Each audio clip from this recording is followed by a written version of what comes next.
guess I'm rapping the O to the dead. Hey, oof, I told them out of my way. I don't got nothing to say. Now they can't run at my pace. Yeah, they know that we ain't the same. 402, we rap the game. I told them this ain't a game.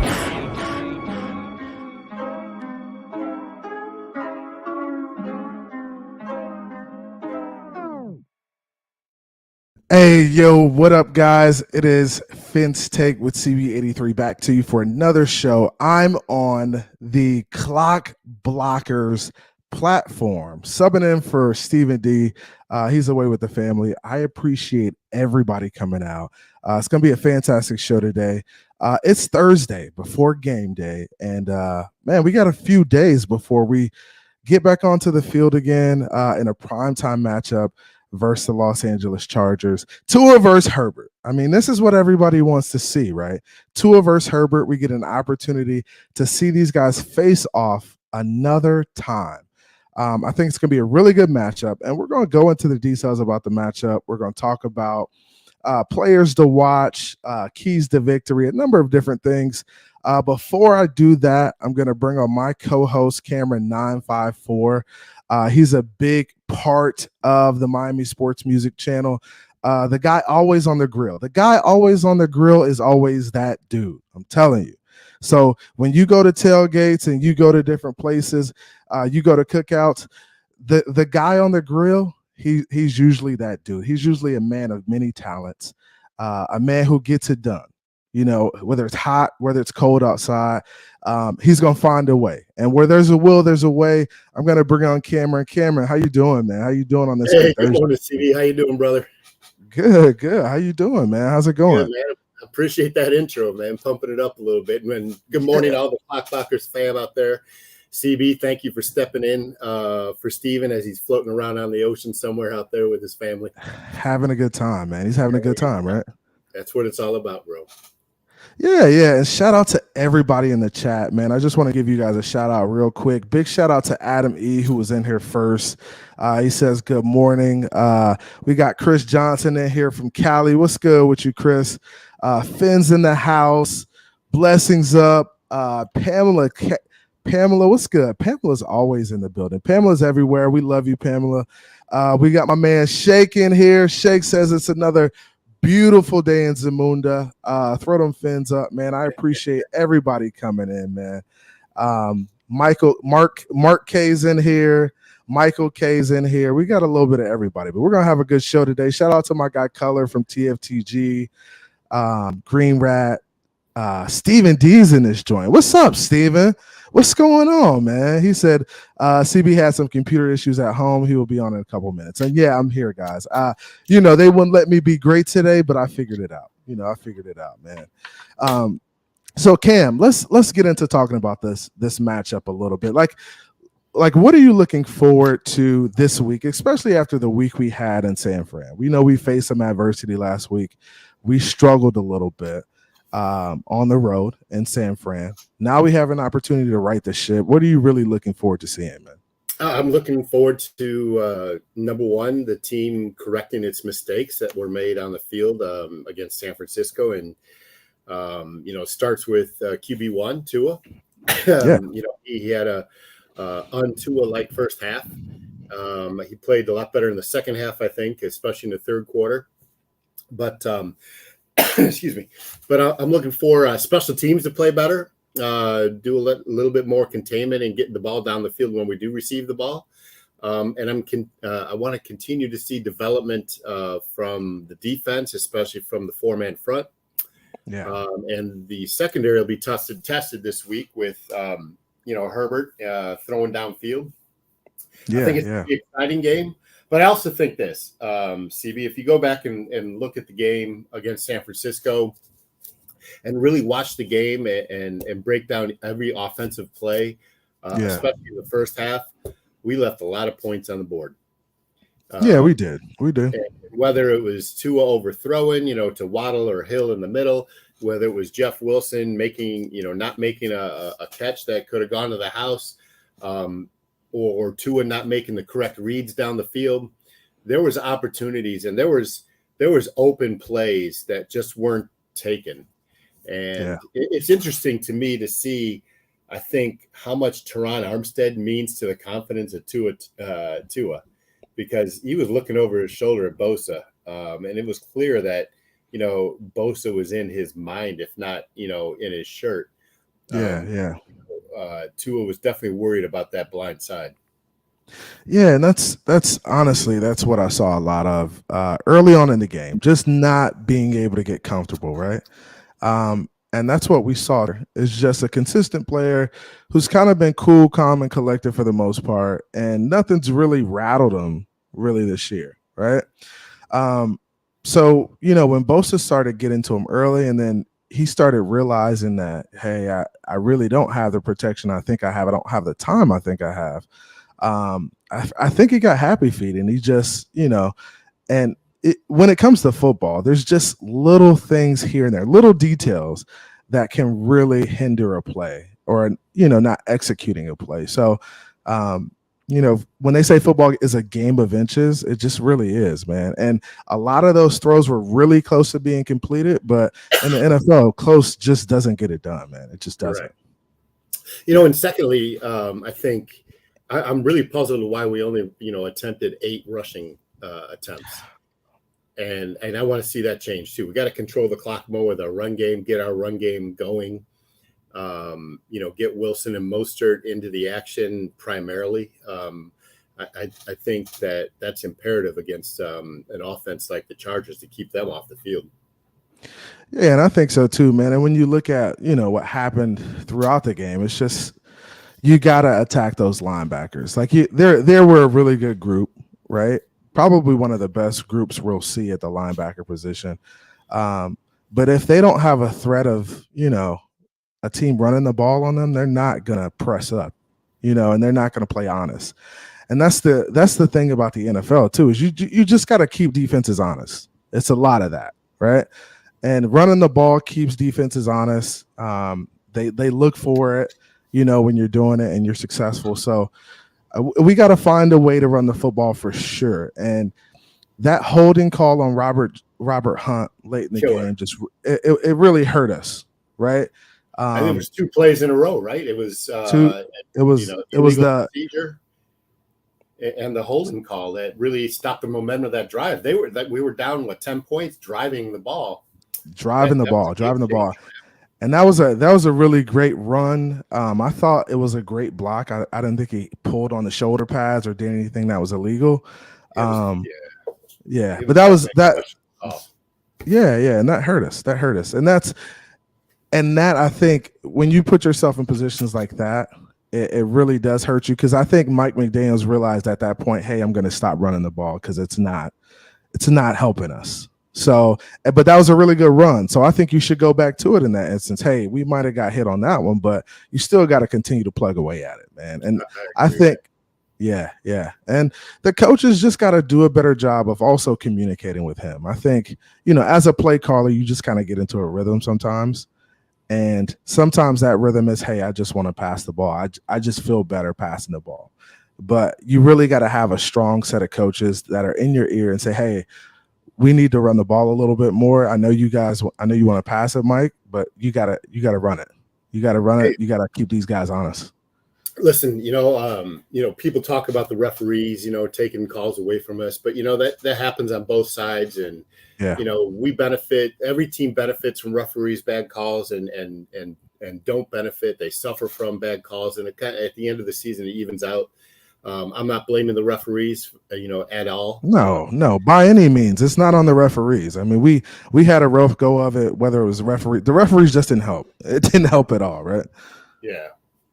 I agree with that. But, you got to look past the play. Both teams play with the same set of referees. So, there was enough there was plays out there that Tua and the team missed that would have changed the outcome of this game dramatically. I think, if we had played our game that we normally play, that we had played in the past 5 weeks, I don't think it's a close game. The San Francisco defense, the number 1 defense in the league against the pass, was put in positions where they could have suffered big time. There was 3 other opportunities that Tyreek was open down field. And like you said before, that Bosa was in his back of his head and he checked out or threw a pass that was, not to the intended target. So listen, I to answer your question, the first question, I expect him to learn from this. I expect him to, read his correct reads, get the ball out quickly, and really capitalize on a Chargers defense, pass defense that's ranked like bottom 3 in the league. Yeah, they're decimated right now, and that's what we need to do. We need to be better, and basically all phases. I think this is a good opportunity for us to bounce back, right? I look at losses like this as a learning experience, and we'll have an opportunity to watch the film. They watch the film, correct the mistakes, and go out and execute on Sunday night, man, in prime time. Be a good opportunity, man. That's good thing about the loss. There's never a great thing of a loss, but you learn from the loss, right? Yeah. I think Coach McDaniel, being a rookie coach, he's going to learn from it, make adjustments. He's going to understand, how his team reacts this week at practice, at UCLA, because they did stay in California all week. Yep. And he's going to implement a game plan that is going to capitalize on the Chargers' weaknesses and continue to trust in his team. In the loss against the Niners, it was non-conference loss. It didn't hurt our playoff chances too badly. We went from like 90% to 87%. A lot of the teams with similar records lost as well. So, but now it gets real, right? We got to beat this Chargers team. They're I think 6-6, and it's a must-win game for them. For sure. Must-win game for both teams. I feel like not really must-win for us, but it's a game we need. A game we really need to AFC opponent. Like getting into talking about the game. Let's kind of switch over to talk about the game a little bit. Now, what do you think? So let's talk about this Teron Armstead situation. Now, the Miami Dolphins are basically 0-3 without him being on the field. The Dolphins did sign Eric Fisher, which I thought was a really good signing this week. I'm not sure if he plays. It doesn't look like he's a go, but we'll see how that works out. But right now, we're 0-3 without Teron Armstead. Will we be able to get it done without him, or is it a must that he plays this week? I'd rather have him healthy enough to finish the season and into the playoffs than have him rush back for one game and then, miss another 2 or 3.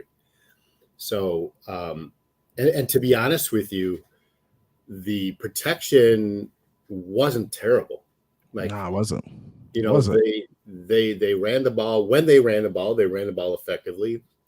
His pass pro was decent enough. He had 38 pass attempts. So I'm not banging on Little or Jones or, whoever was in there. Shell, I think does a really good job. And now they picked up Eric Fisher. So I'm not sure how much he's going to play, as you mentioned, or if he even plays this weekend, but at least he's someone else who has pedigree that can step in and play if Teron can. Yeah, and that's what I do like about the signing.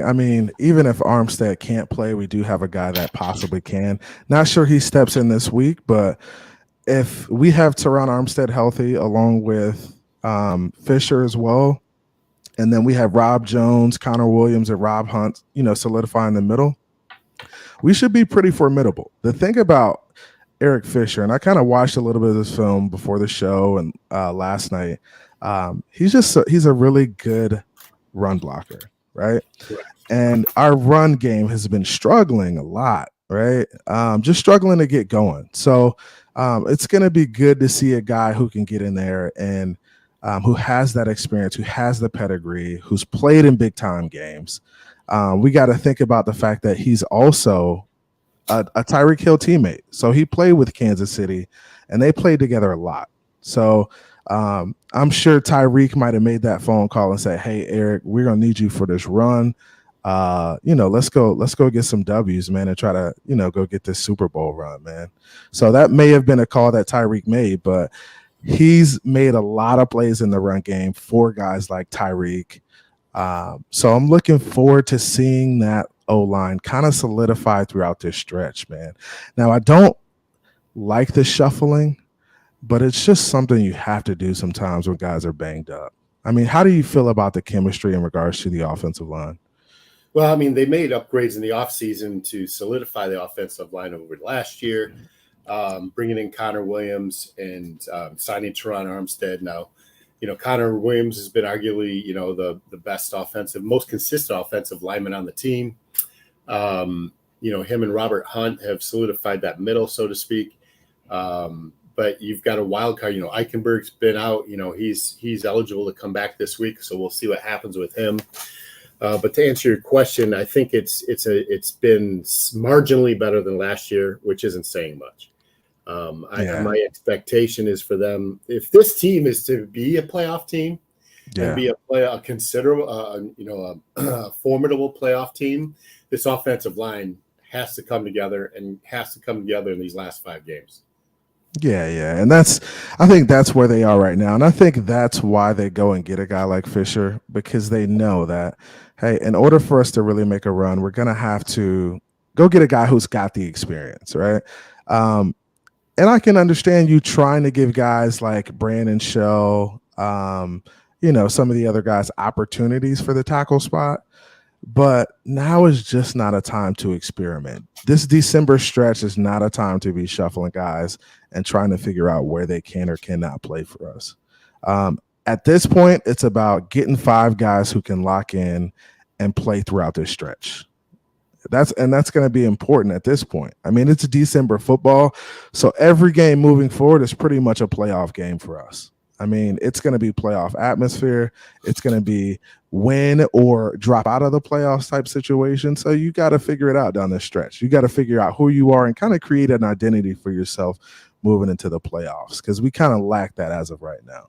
And listen, they're playing on prime time. The next 3 games and maybe 4 games are all going to be on prime time. So it's go time, right? It definitely is go time. Shout out to everybody in the just reset.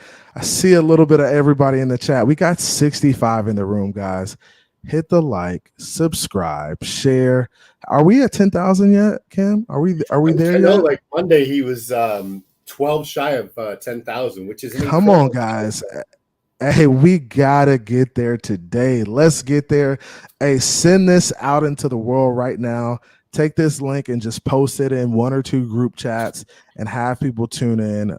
Hopefully they get a chance to subscribe. We appreciate everybody coming out this morning. We've missed you guys for the past couple of days, but we're here today, man. So we're going to get it in. We're going to open up the panel soon at some point and get everybody involved. But let's do this, guys. Let's take a few questions from the chat. Let's see what you guys want to talk about. If you have a question for us, go ahead and put it in the chat for me and Cam. We're going to answer that. We're going to try to answer as many as possible. And then we got our girl Tamaris coming up for celebrity picks here in a few minutes. So at 10:15, for sure, she's expected to come on. Yep. And we'll do our celebrity picks for 15 minutes. Yeah. So we're going to do that at 10:15. And then after that, we'll probably open up for you guys to chat it up with us a little bit and talk a little Fins, man. But put questions in the chat. We see one already. Who's first in the AFC right now? Them Bills fans trolling they were here early. Hey, they love it, man. Hey, the Bills fans love it here because they know we're the threat to whoop them. So they gotta. It's important that you keep your enemies close. So they're here. They're here for a reason. So hey, shout out to Dirk, man, in the chat all the way from Germany, man. How you doing, Dirk? Good morning. Hey, Dirk, what's going on from Germany, man? What part of Germany you in, Dirk? Give us what part of Germany you in. Hey, shout out to everybody, all our international fans, man. Hey, join the family. Jets gang is in the chat now. Jets gang is here. Everybody's here. Everybody's here. Shout out to everybody in the chat, man. We got 72. Guys, please, real quick, hit the like button for us. It takes about 2 seconds. Hit that like for us. It's free. Don't cost you a thing. If you want to donate, feel free to donate. I got my guy Raul in here. What's good, Raul? My man Raul's on a golf course. That's where I'm supposed to be, but I'm actually here with you guys talking to Miami Dolphins, man. So I enjoy this too, man. So shout out to everybody in the chat. So question, Pamela has a question for us, and actually, let's go back up here and start looking at these questions. So Shaq Fence has a question for us. He says, will our defense become a top 10 unit before the playoffs? Really good question, man. Cam, you want to start off with this one? Listen, I top 10 defense, man. Overall scoring defense, I think they have to be. You see the impact Chubb has been having on this defense and their ability to pressure the quarterback more, which three weeks in a row now they've posted their highest pressure percentages of the season. Yeah. So that part is working, and they continue to gel as a defense.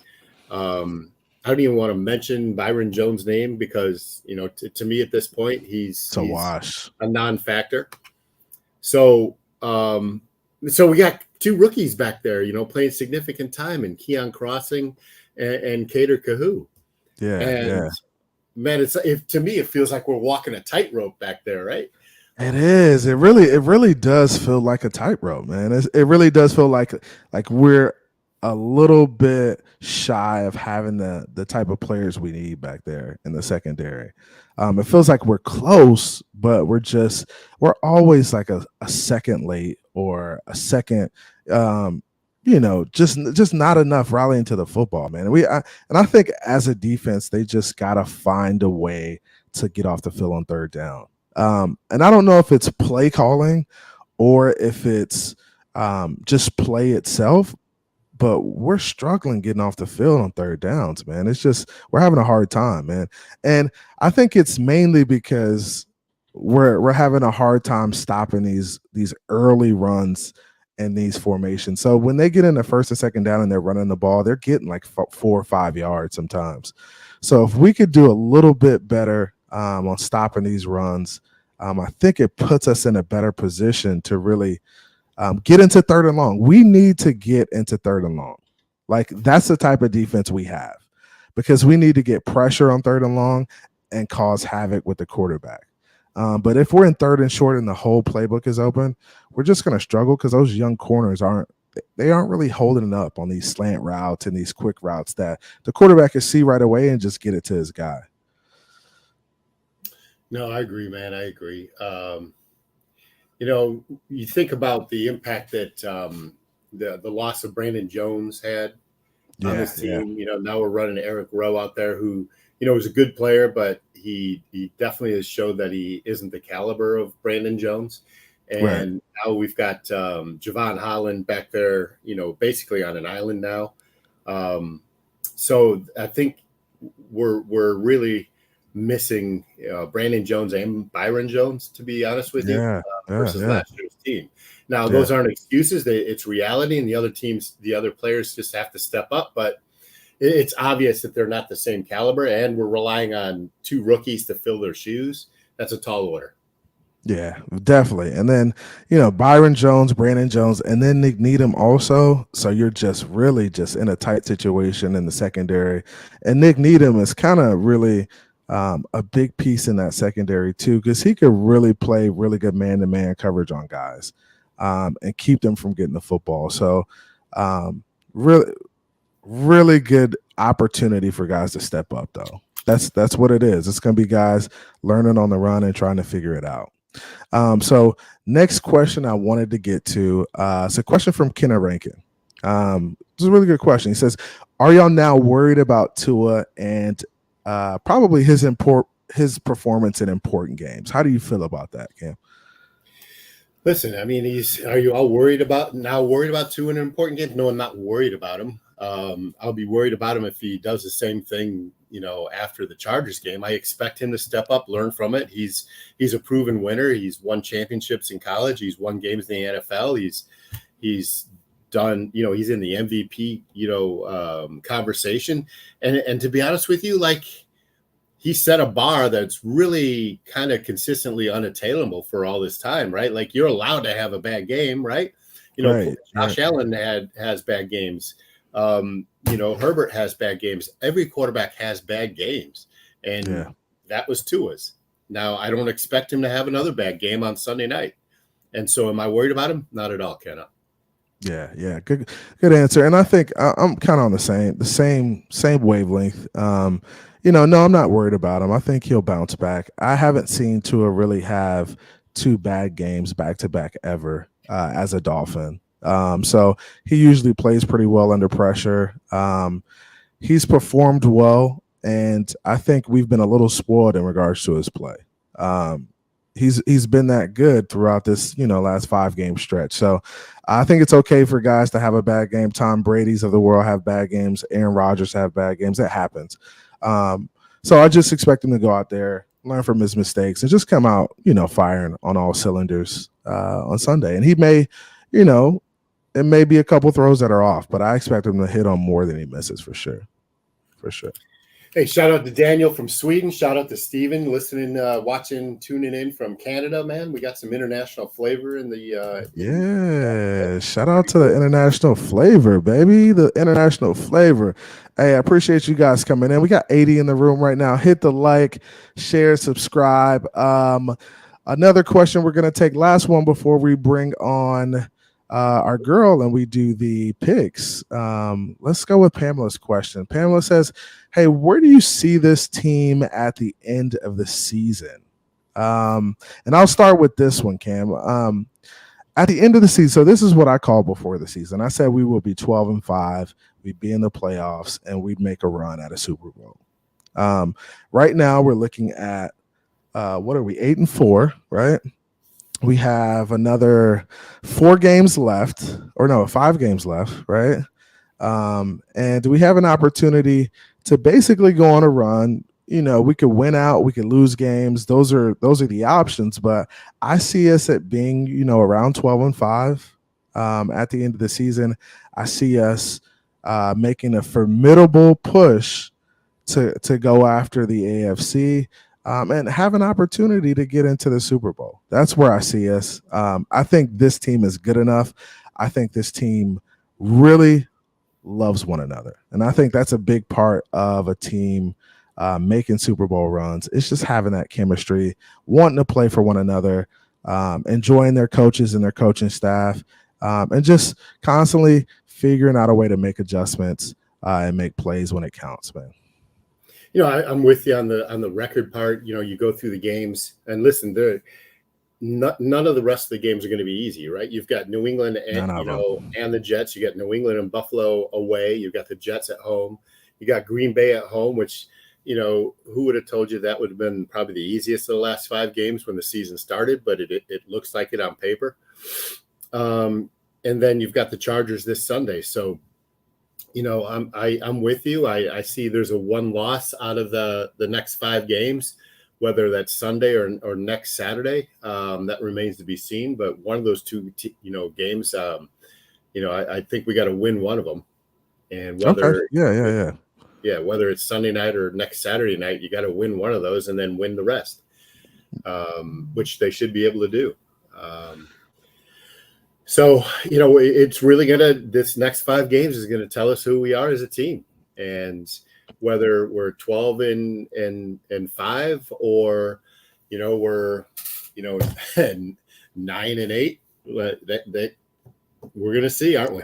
Yeah, we're definitely going to see. Definitely going to see. A shout out to my man Chef Jew in the building. He says, subscribe, like, share, donate, become a member today. Your seat is waiting for you. Join the family. For sure, guys. Shout out to Chef. Hey, join the family here at the Miami Sports Music Network. We have a special thing going on over here.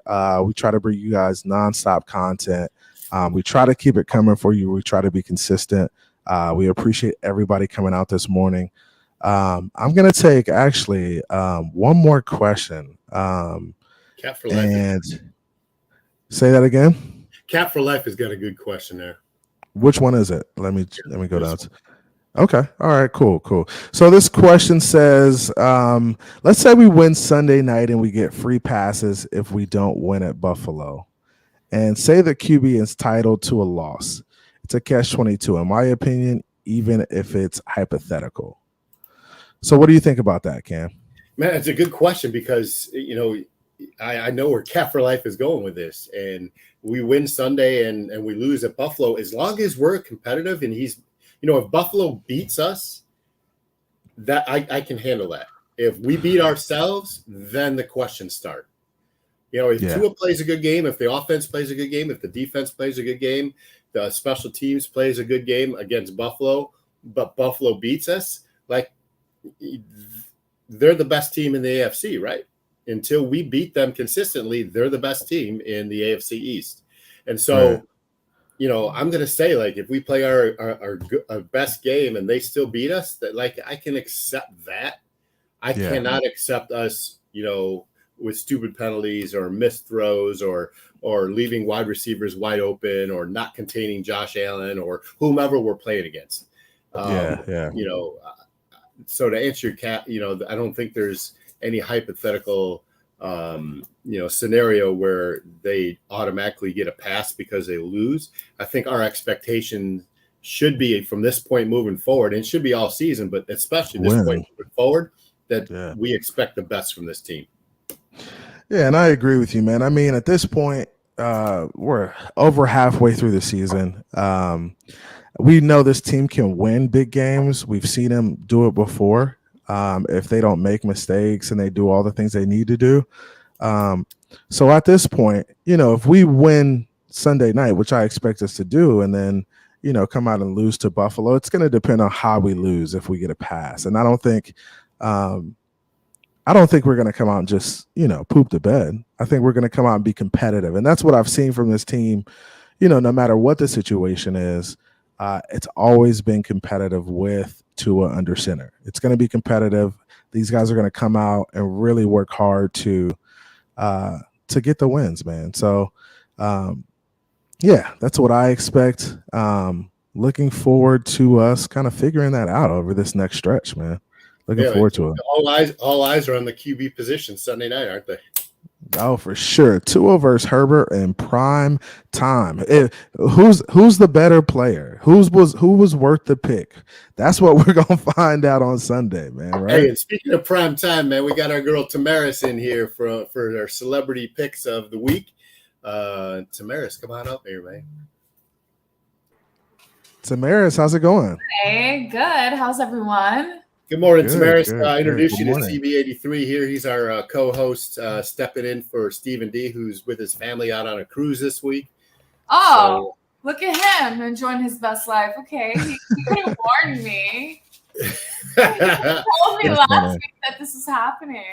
It's all good because you know why, Tamaris? You whooped his ass again. Yay. So CB, every week we got Tamaris on. If you don't know, she was the star, the F girl from F-Boy Island, and she flipped the script. And she sent me a text the other day saying it was one of the 20 top memorable moments in 2022 movie or TV land out there, which is really cool. Congratulations. That's dope. Congrats, big congrats. But she's also a master prognosticator of the NFL games because she's won like 6 of the last 7 weeks now, or man, 5 weeks. She's whooping you guys, so I get a chance. I get a crack at this, huh? I get a crack at it. We're not gonna win, but it's totally fine. I got you. We'll see. So I'll go down the list, CB, and we'll start with you. And go with Tamaris and then me, and I've got Steven's picks already. So the first game Thursday night, we've got the Las Vegas Raiders visiting the LA Rams. Ooh, that's a good one. So I'm gonna go with the Raiders on this one. They're desperate. So let's see if they can go to LA, get a win, and try to really save Josh McDaniels. His butt, because he's kind of on the hot seat there. So let's see how that works out. But I'm going with Vegas in that one. Tamaris, who you got? Raiders. The Raiders. Las Vegas Raiders. Yeah, I've got the Raiders as well, and so does Stephen D. And I agree with you. Plus the Rams, they signed Baker Mayfield. Who knows who they're going to run out? Yeah. Although they scored 23 points last week, but the Raiders have been playing well the last 2 weekends. So. They're making that late push. So that's Thursday night. Sunday, we start with the Jets and Bills, CB. Jets and Bills. Man, this is a tough one. Where's it at? It's in Buffalo. I'll go with Buffalo on this one. I'll go with Buffalo. Tamaris? Bills. Picking against your New York team, are you? Yeah, but there's a reason for it, right? yeah, there's a reason.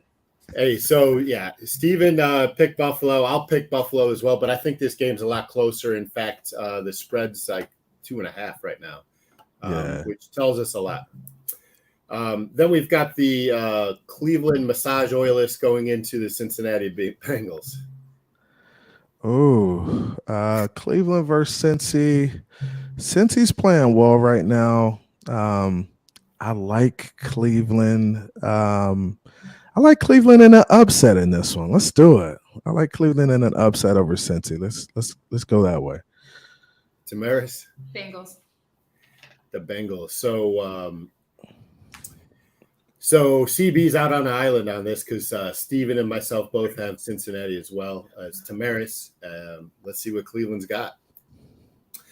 So in the laugher game of the week, you got Houston Texans, who announced that they're starting David Mills again at quarterback, going into Dallas.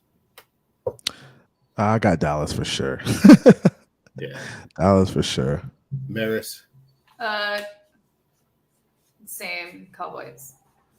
Yeah, Dallas, I think, wins this game they win by 40. Houston's got the worst defense in the league. They're starting, they got a roulette at quarterback.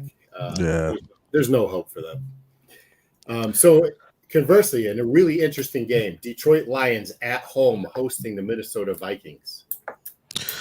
Ooh, those division matchups are always tough. I think Minnesota's been pretty hot. I'm going to go with Minnesota on this one. I'll go with Minnesota. Even though I think Detroit really does have a shot at winning the game, I like Minnesota in this one. Tamaris? Vikings.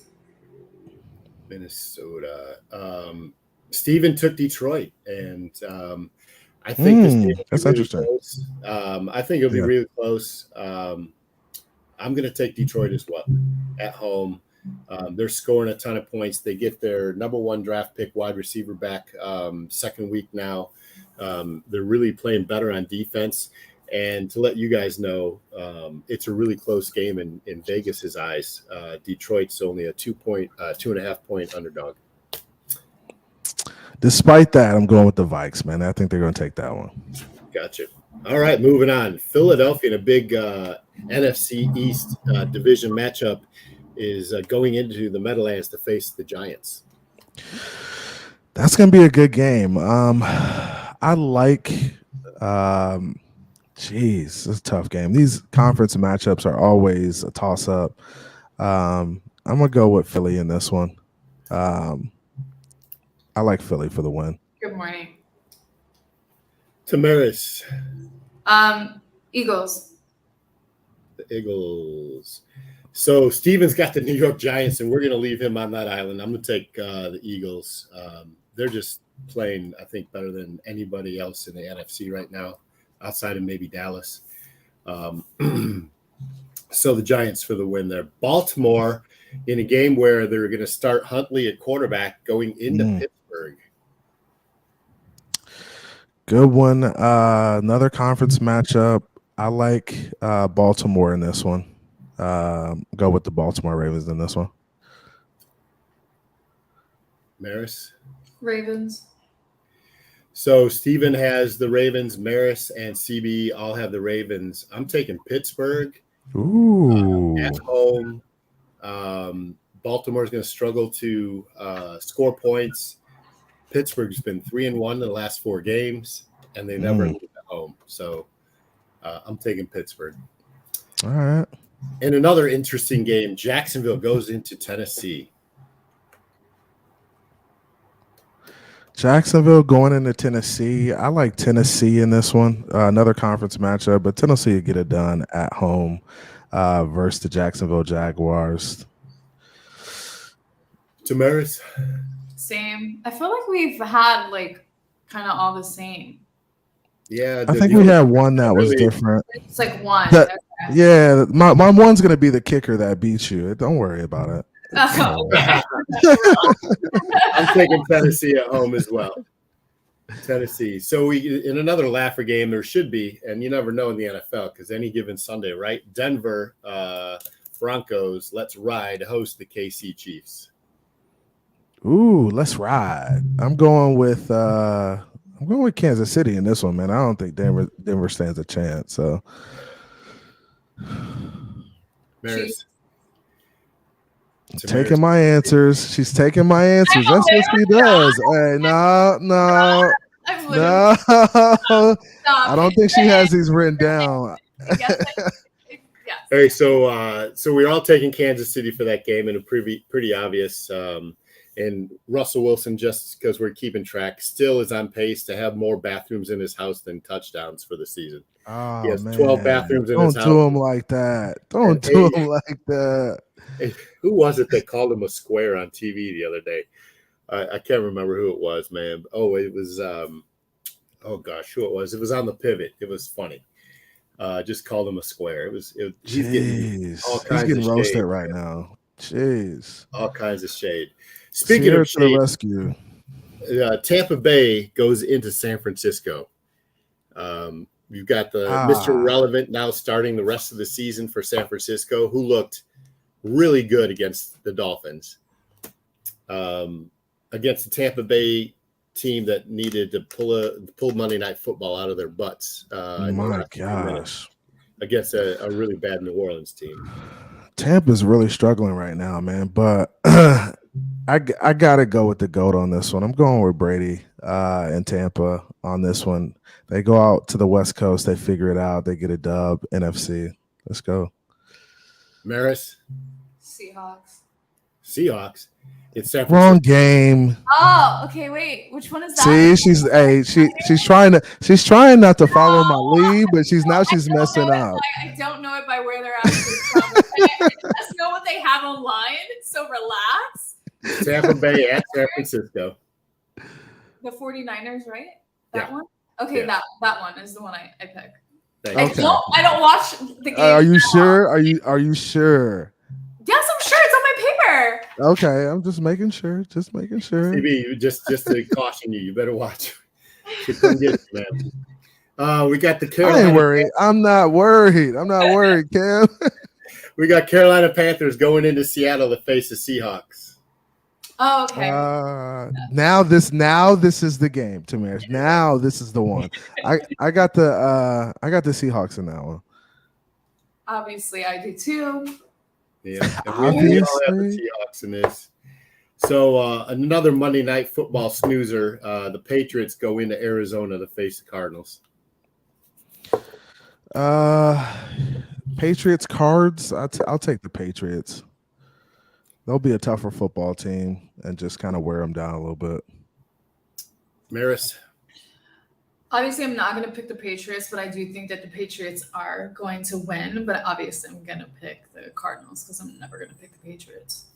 Oh, my gosh. You playing with your heart? Oh, my gosh. That one, yeah. So CB's out on the island on this one. He's the only one taking New England, as me and Stephen D take Arizona as well, which leads us to the Miami Sunday night game against the Chargers. Tua versus Herbert, high-profile Sunday night matchup. The Miami Dolphins win. Tua puts on a show, a clinic, and outduels Herbert. I like my Fins all day. Maris? Dolphins. So please copy my answers. I'm definitely not copying like at all. So Stephen D and myself have Miami as well. I think this game,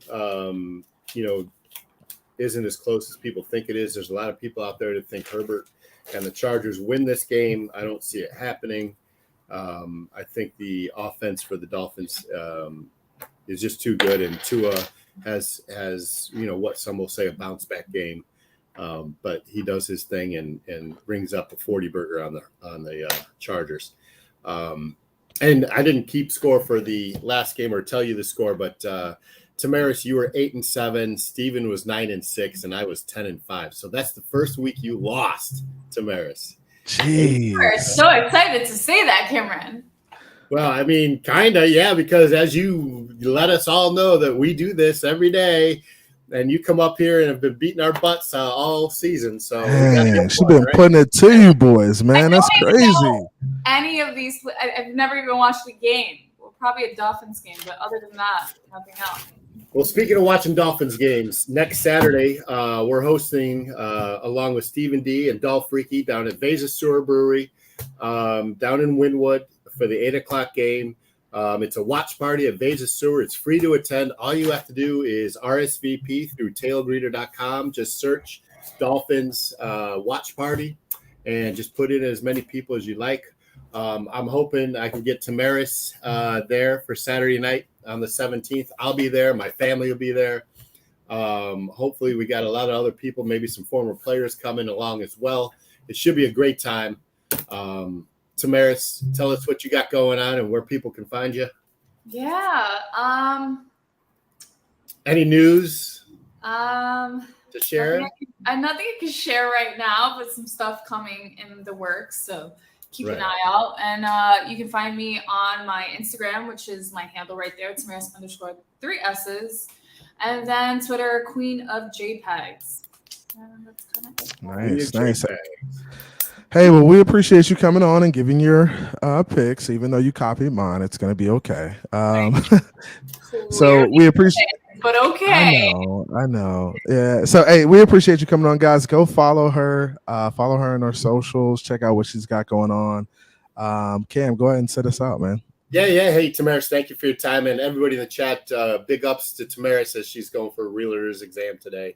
So good luck to you. Oh, congratulations. Go kill it. Go get it done. Sorry, was that? Don't want to jinx it. Go get it done, man. Go get it done. All right. Have a good one. Bye, guys. Take care, Maris. All right, that was cool, man. You guys do that every Thursdays, guys. Make sure you come back on Thursdays and check out the picks. These guys are getting their butts kicked by Tamaris, so it's pretty funny to see. But hopefully, Cam can kind of, make up some ground, man. You got a few weeks left, right? Yeah, we got a few weeks left, 5 weeks left. I tell you this right now, Steven has not won 1 week this year, which is kind of embarrassing. But Steven D, come on, man. Steven, come on, bro. We're with 8-4, 12 games in. Tamaris has won 10 of those weeks. No, 9 of those weeks. I won the other 3. Nice.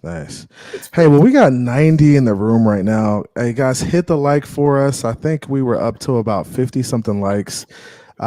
Share, subscribe. We're almost to 10,000 followers for the Miami Sports Music channel. We're growing slowly but surely. Join the family. We have about an hour left before we close things up. We're gonna drop the link and start bringing some of you guys on. I know you want to talk about the Dolphins. I know you want to talk about this matchup versus the Los Angeles Chargers. So we're going to drop the link in the chat. I'm going to do that right now. If you don't, go follow me on my channel as well. It's Fence Take with CB83. I've been doing this for a little while. We're growing slowly over there too. I'm at about 600 subscribers and I'm working to get towards 1,000. So I appreciate all the support from everybody in the community. It's been a really, really fun experience, man. We got some great people in the community. Whether it's Jets fans, Dolphin fans, or whoever it is, it's always a fun time. Always a fun time. So hit the like, spread the word. I'm actually going to drop the link right now in the chat, start bringing some people up. If you guys have any questions for us, feel free to drop them in the chat, man. We love engaging with you guys. CB, bringing them in one at a time so we can chop it up with them. Yeah, let's do it. We'll bring them in one at a time, and then towards the end, we'll kind of let a little bit more people on.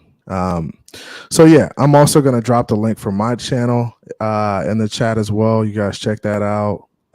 It's pretty cool, man. I enjoy talking about Dolphins and watching film and breaking down stuff. I mean, I've been a fan of this team since I was a baby. I mean, I was born into it. My dad is from the Melbourne area, so he's from Melbourne, Florida. So that's a little bit that's basically like southeast of Orlando, and I live in Orlando. So them being, my dad being an older guy, you can imagine I'm 30 plus and my dad's, 60, 70 years old. There was no there was only the Dolphins back then in the state of Florida. The Dolphins was the only football team in the state of Florida. So a lot of people in the state of Florida at one point were all Dolphins fans because that's the only team we really had to root for. So my dad kind of just instilled that in me. And then, I have a family of Dolphin fans now, man. Family of Dolphin fans. Man, that's pretty cool, bro. I want to give a shout out to someone in the chat that just popped up, Zachary Ever, who's the owner of ZSM Sports, one of our sponsors here on Clockblockers Miami Sports Music. Zach runs an outstanding business where he is the sole provider and producer of memorabilia for current Dolphin fans. He donates a lot of this stuff to Clockblockers and giveaways, and we can't thank him enough for everything that he does for the show and what he does for all fans, Miami Dolphins fans. So big shout out to Zach Ever there in the chat. Zach, how you doing this morning? Zach, how's it going, man? Zach, how's it going? And let's go ahead and bring up our first guest. She is the queen of the community. Pamela, how's it going, man? How's it going? Hey guys, it's going great. Hey Cam, long time no see. No doubt, Pam. Miss you down in the tailgates. How you doing? I'm doing okay. I'm going to be there December 25th, but I hear you're not. So yeah, we're not running the tailgate that day. I've got family in town, and here, you know how it is. It's Christmas morning. Of course. CB83, I wanted to tell you. So you're exactly right. Back in the day, all of us were Dolphin fans. There was no other NFL team. And I think that some of the, especially Jaguars fans, because our area, including where your dad is, because I live on the very north end of Brevard County, and Melbourne is towards the very south end of Brevard County. Right. And so I'm from that area also. And a lot Space Coast. Yes, Space Coast, yes. Pam, you live up by Mosquito Lagoon? Yes, it's a little south of me. Yeah, man, I used to go fishing there all the time. That's funny. Many times fishing up in there. Some of the best red fishing in the world. you can find. Yes, best red fishing in the world there. World. But what sucks about the lagoon is too, like a lot of the grass is dying off. So they're having some issues with like preserving it. But they got to really make a better effort towards preserving that area and making sure the chemicals in the water and stuff, the runoff doesn't affect the lagoon. Because it really is a beautiful place. It's unbelievable. It is. The only thing that I can tell you that is good as far as conservation in the area is a lot of the best fishing, and it's like the fish know the line, is under the National Wildlife Area, and you can't fish in there, and it's owned by the Space Center. So, yep, I know exactly where you're talking about. Exactly what you're talking about. So I have where all the manatee hang out too. Yes, cool. Up in the Titusville area. And I actually blame the city of Titusville, where I was born. They continue to pollute the river with sewage, and that's what keeps happening. And they keep fining the city, which of course gets passed on to the people. And, it never gets cleaned up. And, the rich get richer. So you're from Titusville. Interesting fact, my cousin is the head football coach at Titusville High School right now. Right now? Yeah, wow. Yeah. They actually went 7-3 this year. The first time in a very long time. So this is his first year as the head coach. He played at West Virginia. And shout out to my cousin, John Holmes, who's the head coach over there. They're really doing a good job with that program, man. But Titusville is a beautiful area.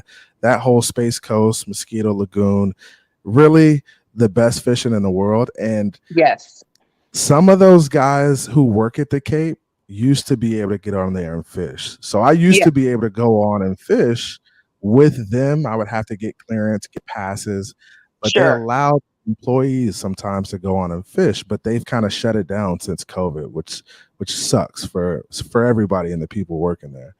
Well, they've definitely shut it all down. And what's really funny is, so you're out there on a boat and you're boating around and you see those tails flipping, right? Because you know that's how you see those redfish, the tails are just a flipping.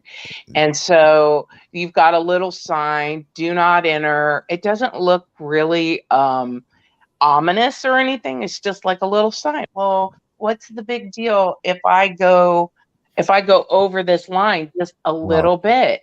Well, let me tell you what, before you know it, everybody will be coming out the woodworks to get you out of that area. Yep, because you see no one around for miles, but don't mistake it. That's the Space Center, and they will nab you. There is, yeah, and that's even if you're kayaking, right? Like even if you're kayaking or something, they'll come get you. Like, right? Yeah, don't do it. But yeah, my grandson, my oldest grandson, goes to Titusville High School. I graduated from Titusville High School. Oh, nice. So it's cool. That's cool to hear about your cousin, and they play in a tough county, like because Cocoa. They do. Cocoa is domineering football. Rockledge, and like you got some good football over there. That's the thing about the state of Florida. We have really good high school football, kind of everywhere. Central Florida, South Florida, Brevard County, South Florida is ridiculous. Miami Central, #1 team in the country right now. Yeah, Miami Central. There's so many good football powerhouses for high school in this area. Hey, that's a good question, Pamela. Does the Space Coast show Jags games or Dolphins games or Bucks games? So that's what I was going to say. So back when the Jags came around, after a while, they designated our area Jaguars territory. To make you Jags fans, basically. To make you Jags fans, which you see how well that worked. You see it worked really well. Now we despise the Jags. I hate the Jags, because in Orlando, they show Jags games. They don't even show Dolphins games up here. Yes. So I can never really see the Dolphins on TV, and it's so frustrating. Well, you can follow my stream because I stream every Miami Dolphin game. This is year 7 or 8. I'm not exactly positive. I've been doing it a really long time, and I have my own stream, and so I figure out a way to stream the Dolphin game every week. Yes. Where there's a way. Yeah. But I do want to say, like, looking at this team and what happened last week, I was just livid we lost that game because we had everything we needed to win, and we had multiple opportunities to turn it around. And you can't blame it on the O-line. You can put a little bit on bad tackling on the defense, but mostly they kept us right where we needed to be. Even the kicker showed up. Sanders showed up, right? So, yeah, it's a real thorn in my side. But I don't want to dwell. I know we're going to come back out against San Francisco, and we are going to make stuff happen. I believe it. Yeah, I agree. And you kind of hit the prediction. What's that? What's your score prediction? Score prediction. Oh, I had one. It's 41-13. Ooh, big win for the Dolphins. A 40 burger on them for sure. I know I heard Cameron say a 40 burger, so I say 41. And I like to put the Dan Marino 13 on the losing team. It's just where I go. I like it. I like it, Pam. I like it a lot. And prime time too. Basically set the world on fire on prime time. I think that'd be good, man. Yeah, on fire. Yeah. So Pam, we appreciate you coming on. You're the queen of the community. You always have great information for us as Dolphin fans. We're gonna put you backstage real quick, and then we're gonna bring Rashad up. All right. Sounds great. Thanks, hey Rashad, love his takes too. CB83, thanks. A great job, Cameron. So good to see you. Always love your takes on the fence. Thanks, guys. Thanks, Pam. Thanks. Have a good one, Pamela. You too. All right, Rashad, what's going on, man? How you doing today? Yo, morning, fellas. What's up, Rashad? I love that of you, man. That's awesome. Yeah, that's the move for the week. How you feeling, man? I feel you. I'm feeling good. Ready for Sunday. I'll be at that game too. You ain't let the Wolfpack get to you, man, and get you down about this week, man. Man, What? man, I'm changing their minds as we speak. Like they're saying they see all this bad stuff, and then I gotta go find the video proof to prove them wrong. Oh man. It's funny how those facts get in the way, Rashad. All right, when I give them video proof, it's a different story. That then comes the excuses.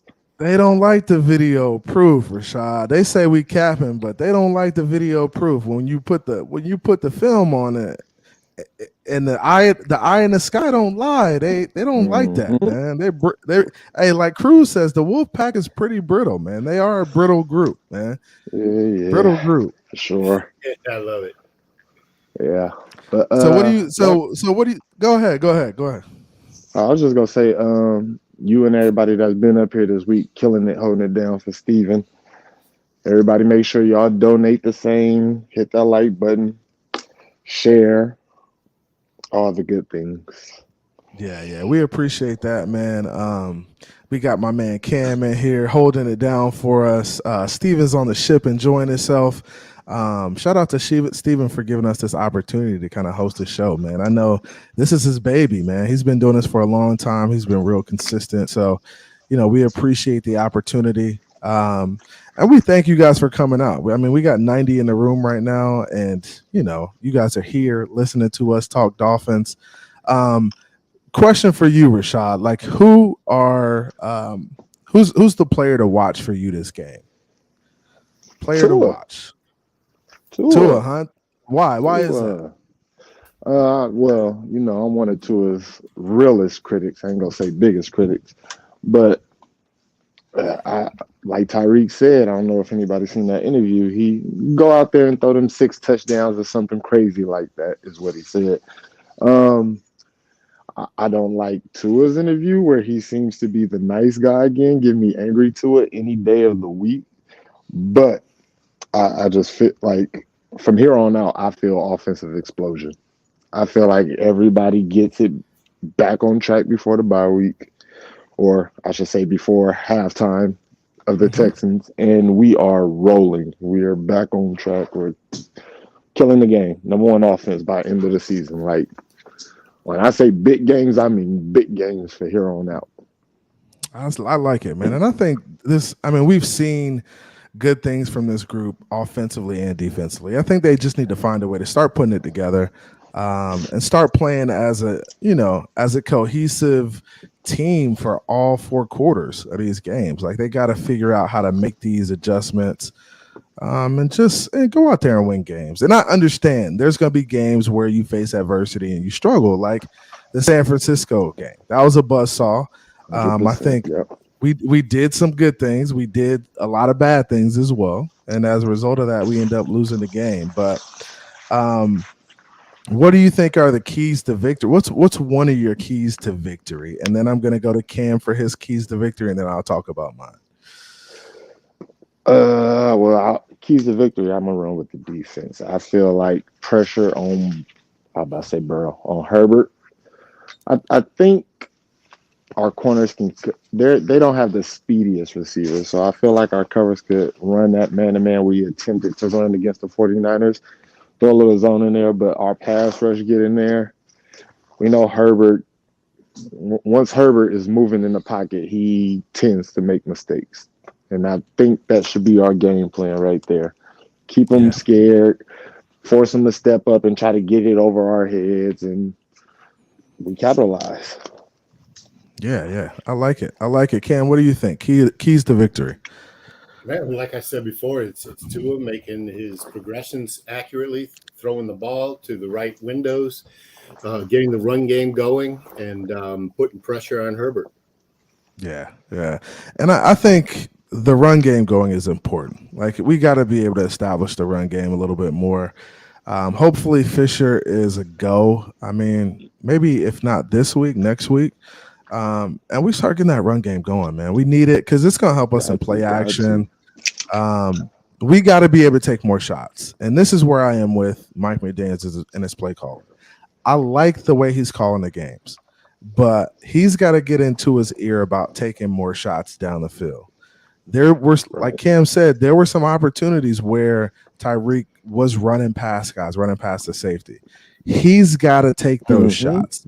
And if it means that, Mike McDaniels needs to say, get in his ear before the play and say, hey, this is one where you need to be looking downfield. I haven't seen Tua overthrow Tyreek at all the whole season. Down the field. I just haven't seen it. So that's a problem to me, because you should be taking shots to where, hey, I'm going to overthrow one. I might throw one short, but I'm going to give him an opportunity to go out there and get a deep ball. Because even if you throw it up there and he's 3 steps behind the defender at the moment, he's still going to be enough. He's still going to be fast enough to catch it and do his thing if you give him an opportunity down the field. And that's what I need to see more of. And I feel like we're not using the entire field by stretching it out and taking those shots. And teams are just kind of sitting underneath. So we got to kind of figure out how to get the ball downfield. I mean, it's really no secret to it. Just let that shit go. Like, stop trying to aim. You're right. Stop trying to aim the ball. Just throw it downfield and let them go get it, man. Just check it anywhere as far as you can, and let them chase it down. That's 100% right. If it's 1-on-1, 2-on-1, because that's what you see in the even if it's 2-on-1, throw it. 2-on-1. If we're both on the right side, I'm gonna throw it to the left, and the fastest person gets there, which is Tyreek. Like, it's not rocket science, bro. Throw it down the field. And Lewis said it. He said he can't overthrow Reek. He hasn't done it yet. He overthrew him twice against the Browns. Go check the tape, man. Like, he did? So I'm gonna disagree with you a little bit, because Tua is leading the league in yards per pass attempt, not Yak. So the team's like 18th in yards after the catch, which means he's throwing the ball farther down the field per pass attempt than anybody else in the league. Right. And that's because he's throwing it in these deep zones, right? He's throwing it in these deep zones, and he's hitting guys who come back to the football. Tyreek is coming back to the football. It doesn't give him an opportunity to run with the football. And that's why we've seen a lack of big plays and touchdowns, because he's throwing the ball 20 yards down the field, but it's a 20-yard comeback. And Tyreek's got to stop, catch the ball, and then he's getting tackled. It's not like he's giving Tyreek an opportunity to run with the football. So I want to see him throw the go ball on the run and have him run under it and catch it for a touchdown. I want to see more of that, more of what we saw in that third quarter of San Fran game. Let the ball go. And it shouldn't take you getting beat. It shouldn't take you being in a situation where you feel like you got to take a shot in order to take those shots. It should just come natural throughout the game.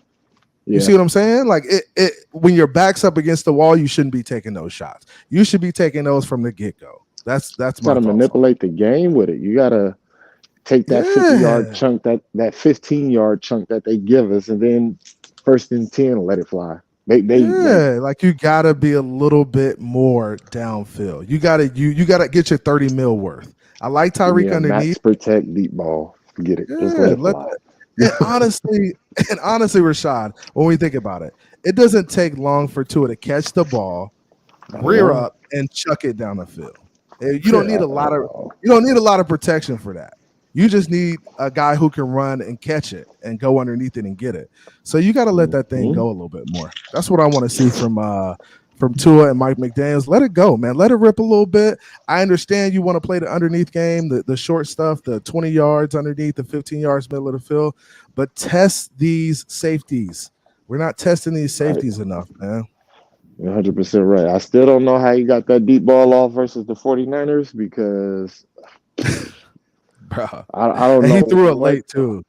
Well, I mean, he didn't throw it late. He hit him in stride, and he had good protection, right? That was a deep out slant. Deep post. Deep post.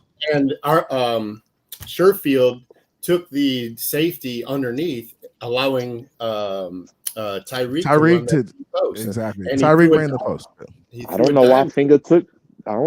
There was coverage in the middle. I don't know why he jumped so hard. Like, what is Tua doing with his eyes? He jumped so hard because the first play of the game, Sherfield had that same. You're right. Tua hit him and really went to 75 yards. You know, they were running that same concept. So they were right, and they were running that same concept all game, right? They ran the wheel concept all game. Will.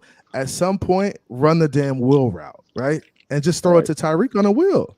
Like, because I understand Tyreek, sometimes he's gonna get that double coverage, that bracketed coverage, and that's why you had Sherfield able to go to the crib. That's the only reason Sherfield was able to take that thing to the crib, is because they were focused on Tyreek. It's the first play of the game. They're thinking, hey, they want to go to their guy. They want to take a shot. And, we went underneath and it killed them the other way. So we got to do more of that, but we got to be able to take that shot too. Once we feel like they're kind of hanging on Sherfield and hanging in the box, then you go down and take that shot, man. Into it got to be money. Just simple. Do what you've been doing all year. That's why I'm not too worried about last Sunday. It was the first off game. There was the Steelers game where he was. Steelers game he struggled too. Yeah. It was good coverage too, though. It was a little mix of everything. But I know it's the number one defense, but he was off. He was awful and off, but he still had a chance at the end of the day. Yeah. Man, these guys in the chat, man, talk all kinds of nonsense. The Wolfpack, get up here, Cap, and we'll. They're scared. Hey, they're scared. They don't come. Hey, whenever they see me, they run and hide, bro. They run and hide whenever they see CB83. I'm the Wolfpack kryptonite, Cam. I'm the Wolfpack kryptonite. They don't like me. They don't come up on my panels. They won't show up to nothing I'm at. They will hide in the chat on the sidelines because they know they can't go toe-to-toe with CB83 in regards to nothing. So if you really about that, get up here. And y'all talking in the chat but won't get up here. They scared. Drop it again. They scared. Get up here. Let's see if they go hit it. They ain't gonna hit it. Look, it's just us. It's just us in here. It's the three of us in here. The whole wolf pack, they hide, run and hide. Tuck your tails. Go tuck your tails and run and hide.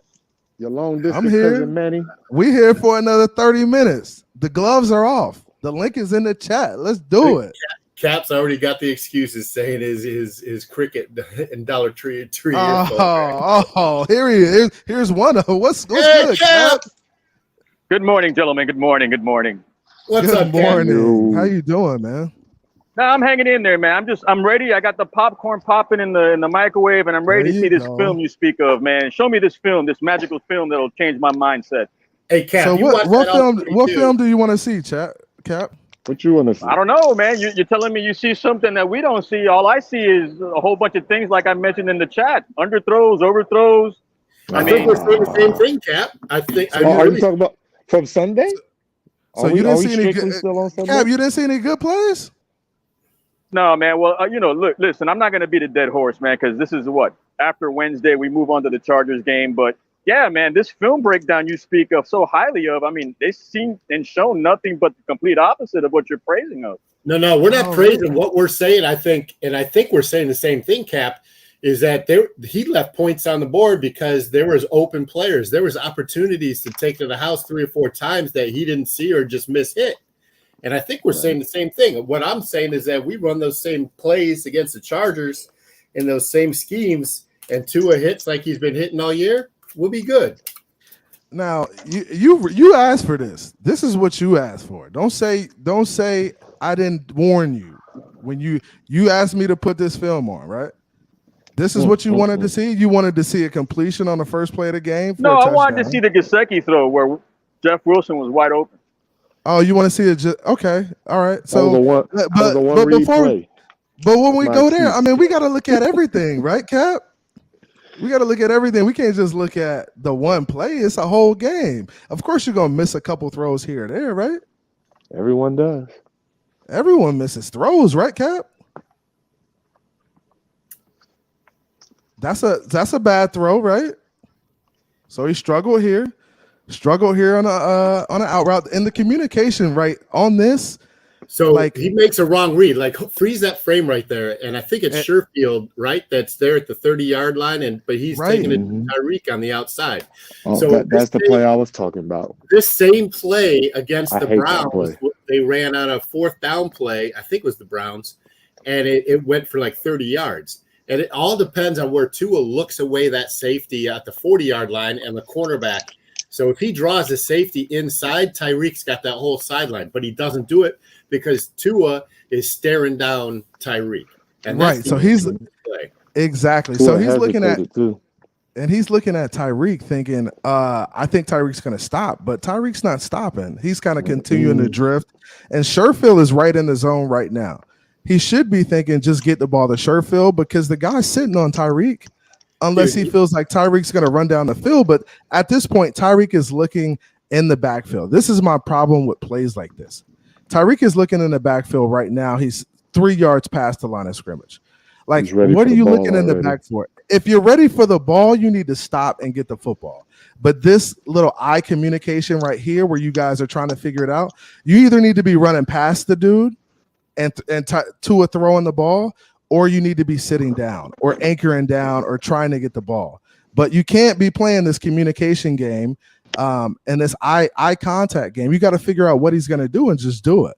And CB, the eye contact is not between Tyreek and Tua. It shouldn't be, at least. It should be Tyreek. Well, see, that's exactly. Pulling the defender away from Tyreek or away from Sherfield, one or the other. Right. And right here, you just see that there's some poor communication going on. And it looks like Tua really doesn't know who he's going to or where Tyreek is supposed to be on this play.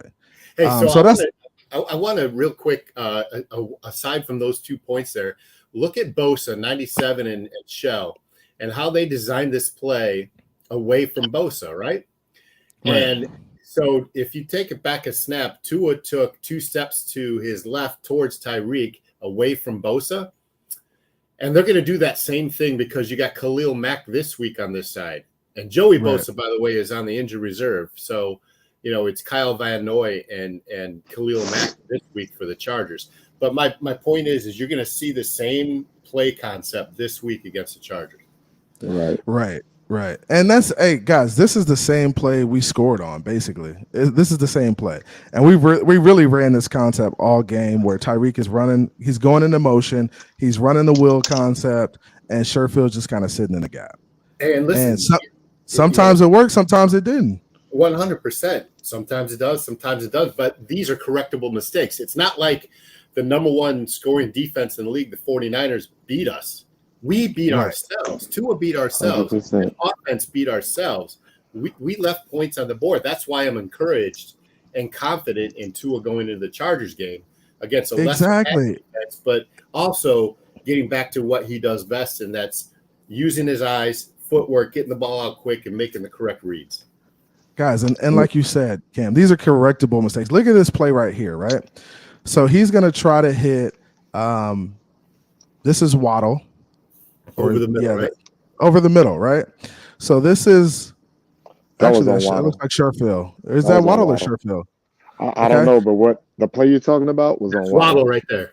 Yeah. So he's trying to hit this guy over the middle. Fred Warner gets the tip, and it's very close to being completed. I understand close doesn't get it done in the NFL. I understand that, but plays like this are a great play by the linebacker. But sometimes, you got to give credit to Fred Warner. Is one of the best in those situations. Right. And when we look at this play, look how Fred Warner is above. He's above the ball, going to get the football, making a one-hand play on it.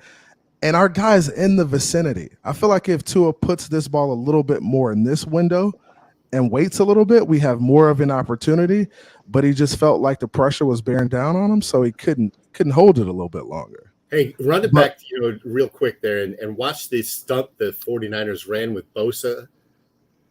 He goes straight down the middle. Bosa all over the field. I've never seen Bosa move like that. He bounces and comes right up the middle. And Tua feels that. So listen, man, that's the defensive responsibility to put that pressure on the quarterback and make him, just off a millisecond or a couple inches here or there. That's all it takes for Fred Warner to get his hand on that ball. And this is a good play to look at in the trenches, because honestly, this is what I don't like about this chip blocking, right? So your chip blocking typically is like a a good thing. It gives the guy an opportunity. But when you're going to chip the guy and put him into a spin move on your guy, like it just doesn't work out in your favor. So we got to find a way to figure out how to chip and help our guys instead of chipping and hurting them. I mean, you basically hurt your tackle in that position by pushing them inside because it just gives them the momentum to spin and get off of it and make a play. Them boys do not know how to chip. There was a sack where the tight end was supposed to chip Bosa. He chipped him. Then Ingo was supposed to chip him and go out for a route. Oh, they both missed him. And then Wilson tried to go low and missed him. I was like, yo, this is the worst. Like, hey, we're saying the offensive line performed well. Do not watch the tape. Please run this play to where Tyreek see him. He's in motion coming across the line. Run it to where he makes his plant and takes the post. I got you. Here we go. So we're going to run it. And this is a good play to look at too, right there. And so when you look at like this is what I'm talking about, Cam. This is what I'm talking about, stepping up and letting the ball go. 100%. Right now, Tyreek is it's a touchdown. You gotta let the ball go. He can't get the ball. He can't get the ball that far. I'm sorry. I've seen this. So my point here, yes, he can, and he has. You said he can. You said it, but see, this is the thing. You shouldn't be waiting to throw this ball. Yeah, this ball should be thrown right now. It should be thrown right now. But this is where I say he made this is uncharacteristic of Tua because he is looking down underneath and not going through his progressions like he has all season. He should know that Tyreek's got one-man coverage on a cornerback that's on the outside of his hip, and Tyreek's running the slant inside. Like, that ball should be gone right at the 40 when Tyreek hits the 40, right there. And look at the protection he has. He has good protection. He can step up in the pocket and let that roll. You step up and let that roll, it's a tutty. Yeah, guaranteed, bro. It is. And that's what I'm saying. Like, Mike McDaniels needs to get in his ear. And on plays like this, at some point you got to say, hey, I'm gonna lock in on Tyreek and let one go. Like you gotta do it at some point. At some point throughout the game, it's gotta be Tyreek should get a shot at least one a quarter. He should get at least one a quarter where he's running downfield and he takes a shot and he gets an opportunity to go catch one for a touchdown. It should be every game he gets at least one a quarter. And that's what I'm not seeing. I'm not seeing enough of that. We did it in the third quarter. Yeah, I got all of that. I got this the whole thing. Shout out to play that for the Wolfpack.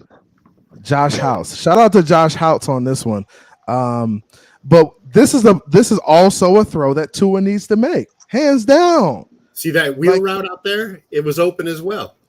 Yeah, but I mean, at that point, he's not looking that way. But at this point, even with the situation you have, the guy bearing down on you got to make this throw, put it to the numbers, or put it out between the sideline and the numbers. There's a lot of space there for Waller to catch the ball and go. And CB, Rashad, Cap. This is why we say that the loss of Teron Armstead not being on the field plays a big part in Tua's confidence, man. I tried to tell everybody he's off his rocker. Yeah, but no, you guys need to pick you guys can't do that, man. You can't say that when he's on the field all he does is win and then say he can't win without Armstead. No, listen, we're saying look, we say when we have our team, we're gonna win football games. If we don't have key components on our team, like Tyron Armstead, who's our starting, tackle, man. You can't say the left tackle is the main component. It's right there on the film, which you asked for, Cap. We just showed you. No, I did that. Plays. No, what you're showing me is great. It's fine. He's doing pretty much what we saw, underthrowing and overthrowing. You're pretty much showing it. But why? What I'm saying is, no, you just can't say why all of a sudden it's Armstead. You guys keep preaching all season that the reason we win is because he's on the field. Now, that narrative was killed last weekend. Yeah. But you guys can't say that Armstead all of a sudden is the key component. That's like saying Tyreek is the key component, and we're ignoring that also. Like, we can't be saying all of a sudden now that Armstead is the main issue. That's the past offensive line. He's had crappy offensive line the past 2 seasons. Let's not do this Armstead stuff. We didn't know Cap until we seen them both. Tua's been on the field with Armstead all season. We did not know that he would be so shook without Armstead until we seen him without Armstead. Now you know. But Yeah, Cap, that's what I said. I've seen it. He was shook. He was scared. He was guys, literally no pressure, and he was shaking. I think he's definitely off his rocker. Like Tua is a timing quarterback, right? So everything is kind of timing based. He's gonna know where guys are. That's what we've seen all season. We've seen him anticipate where guys are gonna be, throw the ball to a spot, and get it there. When the timing is off and his clock speeds up, I've seen him make decisions like this, overthrow, underthrow, because his timing's a little bit off. He's got to get better when he's off platform. I mean, and he's a third-year quarterback. Do I expect him to get better over time? Yeah, I think that'll happen. But Tua's still got a lot of room to grow, guys. And like we said, Cap, he did some overthrowing, underthrowing here. Teron Armstead wasn't on the field. I agree with that. He was a little shook because he wasn't on the field. I agree with that wholeheartedly too.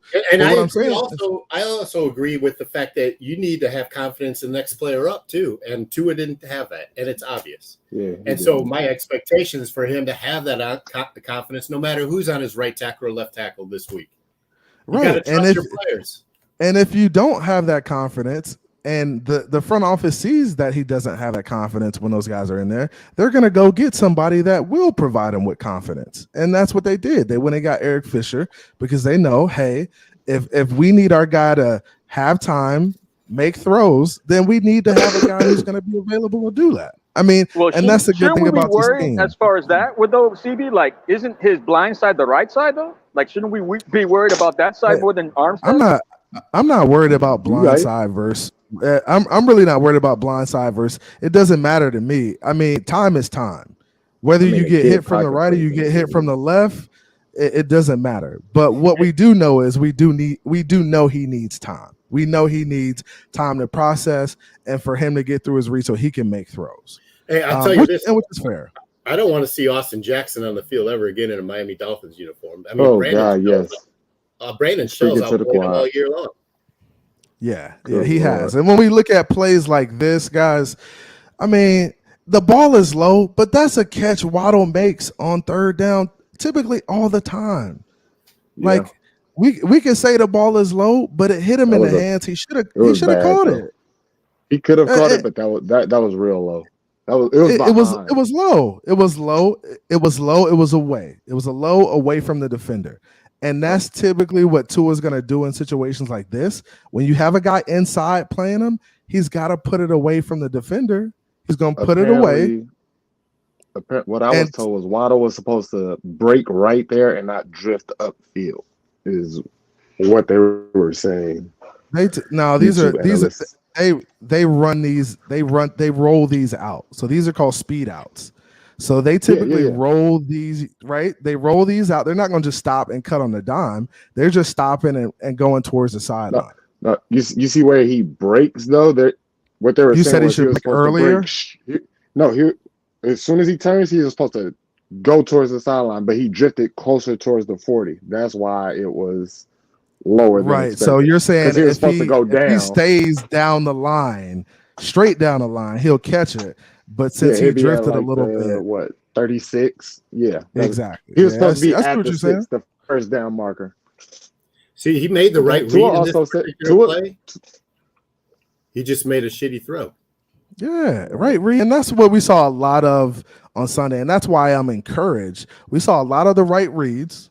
We just saw balls that are a little bit overthrown or a little bit underthrown. I mean, it wasn't like he was out there, and he did miss some shots down the field. But everybody's gonna miss shots. I mean, that's the nature of the game. That's the nature of the NFL is quarterbacks missing opportunities. So Tua's just got to know, hey, I got to capitalize on these moving forward. But 9 times out of 10, Waddle makes that catch, guys. I mean, we've seen him make a lot of low catches, and he makes this catch usually. That's a 50-50 ball, right? It could have been caught. It should have been caught. The same with Jeff Wilson on that wheel route that should have went to the house. It could have been caught. Could the pass been better? A little better. But and this is that was a perfect pass. Rashad, you breaking up right here. Shy, you're breaking up a little bit. Hey, let me add Lewis in real quick. Lewis, what's going on with you, man? How you doing? Man, you don't act like you didn't see me back there for 25 Bro, minutes. everybody, man. bro. I got the film up, so I can't see nothing, bro. I'm gonna just add everybody in at this point. I'm gonna add everybody in. Yeah, because I gotta jump in 5 minutes anyway. Okay. Yeah, so everybody's on here. I got Von Joe in here, Alex, Lewis, Mark from Bills Mafia, Cap, Cam's in here. CB83. Thanks for having us shout on, out bro. to shout out to everybody. Shout out to everybody in the chat. It's Finn's Take with CB83 taking over the Miami Sports Music Show. Right now we're just watching a little film, seeing what Tua did bad, seeing what he did good. Bro, we already know why Tua turned bitch, man. Come on, it's okay. You could play the whole game. You could play the whole game and show why Tua played bad. And I don't want to. All what? We already know. Man, y'all got a lot of feedback, man. Who was out the feedback? I think that's you, Lewis. Wasn't there? All because of this wasn't there. The man has ice in his veins. Come on now. Yeah, to slush it into warm water. All right, so who was there with all the feedback, man? That ain't me. Definitely not me. Hold on. I'm trying to say who's driving. Who's driving, guys? The man has ice in his veins, man. I mean, that was the beer guy. That was the beer guy. I just put you on mute, beer guy, just so we could hear real quick. Go ahead. I think that was Alex. What'd you say, Alex? Man, I don't want to hear none of this. He was scared because Armstead's not there or because his full offensive line. This man played with the worst O-line last year and still put up decent numbers. It's a big moment. It was a big game. That's why. And it was not a big game. Please. So Alex, you you tell us why. Since you have all the answers, you tell me why our quarterback turned bitch. What are you talking about? He threw for 300 yards. He turned bitch. If you sit there and tell me that.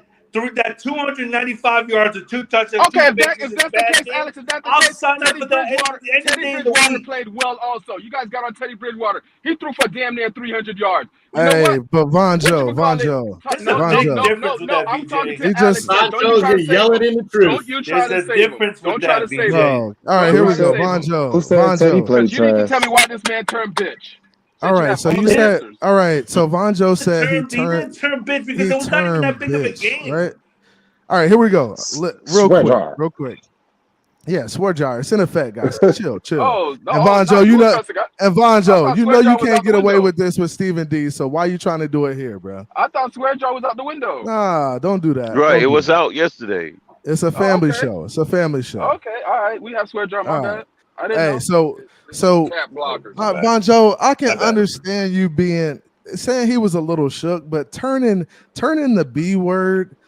I mean, he had 300 yards and 2 touchdowns, a bunch of INTs, but I think he played a okay below average game. Turning bitch, I don't know if that's the right term, bro. So we said shook. Oh, Alex didn't like shook. It's a perfect term. He didn't like shook. It's a perfect term. Shook is a good term. He was shook in certain situations. I can say that. Nah. He turned the B word. I can say he was shook in certain situations, but he did make from all pro any day of the week. Hey, did he make it, Von Joe? Did he make any good throws throughout the game that said he wasn't, turning? No, he definitely made a couple good throws. He made a couple good throws, but he was inconsistent, wildly inconsistent. That's what little B do. Okay. When you're little B word, that's what you do. You're inconsistent. Von Joe, you cannot have a bad game in your eyes, I guess. I didn't say you can't have a bad game. I didn't say that. Why you gotta put the words in my mouth? Apparently, if Tua has a bad game, where did I say that? No, I'm not talking about you. I'm asking a question. I never said you said that. He asked you a question, bro. Every big game. Hey, can I just say something? Hey, shout out to Shake real quick. Shake, shout out to you for the donation, the $5 donation. Hey, he's paying Von Joe's swear jar. I appreciate that. This man get up here just cursing and cursing like a sailor and carrying on, man. It's ridiculous. Who was up, man? Who was up? Lewis. I was up. I was up. Shout out to Shake. Yeah, shout out to Shake Money. But shout out to Shake. Because I said it yesterday on my show on the Finn's Tailgate. Go check that out. But it just seems to me like every big moment or big opportunity that Tua Tagovailoa can make his presence felt. Again, I don't need Tua against the Baltimore. Hold on, Baltimore, CB. Buffalo. Hey, Baltimore. The Buffalo. You just said. Now, funny Lewis, when hold Alex- on. It was funny when Alex was talking, when Ron Joe was talking, when everybody was talking. I didn't say nothing. Go ahead, bro. You just said, hey, hold on. So this is my thing. Now, if you're gonna talk, you can't say things like all, because that's not the case. So don't say that. Just say in certain moments. In Baltimore, he showed up in one quarter because going into the fourth quarter, we were down 35-14, and he didn't show up for the first three. So I'll give him the fourth quarter. And Brady did that on Monday night. Brady did that on Monday night, and he got praised for it. I'm talking again, and you guys are just talking over me. So y'all let me know when y'all are done. Go ahead and move the goalpost one more time. I'm not done. Ain't I'm not nobody done. moving the goal. I'm not done. So Tua is Tom Brady? I'm not done. No, right, so here we go. That's so cool. Brady did that. Look, Brady did that I'm not for worried all about of Brady 'cause Brady's not my 3.5 quarters. I'm not He ready. did it for I'm not worried about Brady because Brady's he not did my it for quarterback. 3.5 Are you a quarters. Buccaneer fan? Are you a Bucs fan, CB83? I'm a football fan. I'm a football fan. Okay, well, good. So am I. So I look at all of football. Are we talking about the Dolphins or are we talking about football? We're talking about, I'm just making a comparison to all of football. I'm asking you, are we talking about football or are we talking about the Dolphins? We talk about football and Dolphins is all encompassing, bro. Okay, but we talking about the Dolphins, right? That's what we doing? Yeah. Okay, we're talking about the Dolphins. I'm talking about Tua Tagovailoa. And on Sunday, that's what I agree with Cam, because the narrative is, and I hear a bunch of excuses about this number one defense we face. When you are Tua Tagovailoa and you have put yourself in the MVP conversations with the likes of Patrick Mahomes, that 3 weeks earlier, Patrick Mahomes lit this team up for 400 plus yards and 44 points. When I watch a stat line, Alex just told you, he threw for 295. The man left easily 150 yards on the field. We should have been blowing the 49ers out. That's why I agree with Cam. That's true. The 49ers did not beat us. We beat ourselves. And again, when I say we, I'm saying it lightly because I don't think it was we. Because I seen Jalen Waddle running wide open. I seen Tyreek Hill running wide open. I seen Jeff Wilson Jr. on a wheel route running wide open. The reason we lost Sunday specifically is Tua Tagovailoa. Okay, all right. Now, so can I? All right, so here we go. Let me address this, and then I'm gonna put. Hey, shout out to the beer guy for his $2 donation. He says, "My bad for the noise flying to LA." Hey, shout out to you, bro. Hey, appreciate the $2 donation, man. I really. Guy. Hey, and safe travels, beer guy. I really want to bring up stuff like this because Andres Negron says bringing up other players just to fit their narrative. Shaking my head, right? So you bring up Patrick Mahomes and you say, hey, Patrick Mahomes just lit this team up for whatever he lit him up for. I brought him up because hold up, bro. Hey, hold up now. Who's he in the conversation with? Hold up, dog. Let me finish. He got you, Lewis. He got you, bro. I brought him up because I didn't say nothing about you just said I couldn't bring up Brady. You just said don't bring up Brady. He's not your quarterback. Come on, dog. Hey, put it. Sock in your mouth, bro. That's not your quarterback. Sock in your mouth. That's not your quarterback. I said my quarterback was an MVP candidate. Hey, what are you so talking here we about? go. Hey, so the narrative is here we go. This is the narrative, right? The narrative is he's the MVP. So with who? we can't with? bring up. CB83's? I'm waiting on you to stop talking, Louis, so I can talk. Okay, right. Don't tell me to put no sock in my mouth. All right, hey, here we go. I'm waiting on you to stop, bro. I'm waiting. Okay. So here we go. So I can't bring up Brady and his 3.5 quarters of football, right? And his 2 good drives where he goes and leads the team to a victory. But Lewis can bring up the fact that Kansas City and Patrick Mahomes put up yards on his defense, the only team to really be productive. And who was the only other quarterback to be productive versus this Marcus defense? Mariota was efficient and he beat them. The only other quarterback to have 200 over 200 yards. Marcus Mariota he led them to victory. To have over 200 yards. He did enough to beat them. And 2 touchdowns against this defense is Tua. There's only been 2. There's only been two. Patrick Mahomes. You don't get count for almost. Close is only good at hand grenades and horseshoes. What are you talking about? He did enough to win. Marcus Mariota did not throw up. He threw up only one touchdown. What are you talking about right now? Man, that was more than enough to win. He was efficient enough to beat them. Crypto gonna move. Did he beat him or not? Hey, did he beat him? Did they beat him? Now, when we look at plays like that, the Falcons beat them. Yes. No, they did not. Okay. Yes, they did. Hey, this is a great throw by Tua. A great throw by Tua.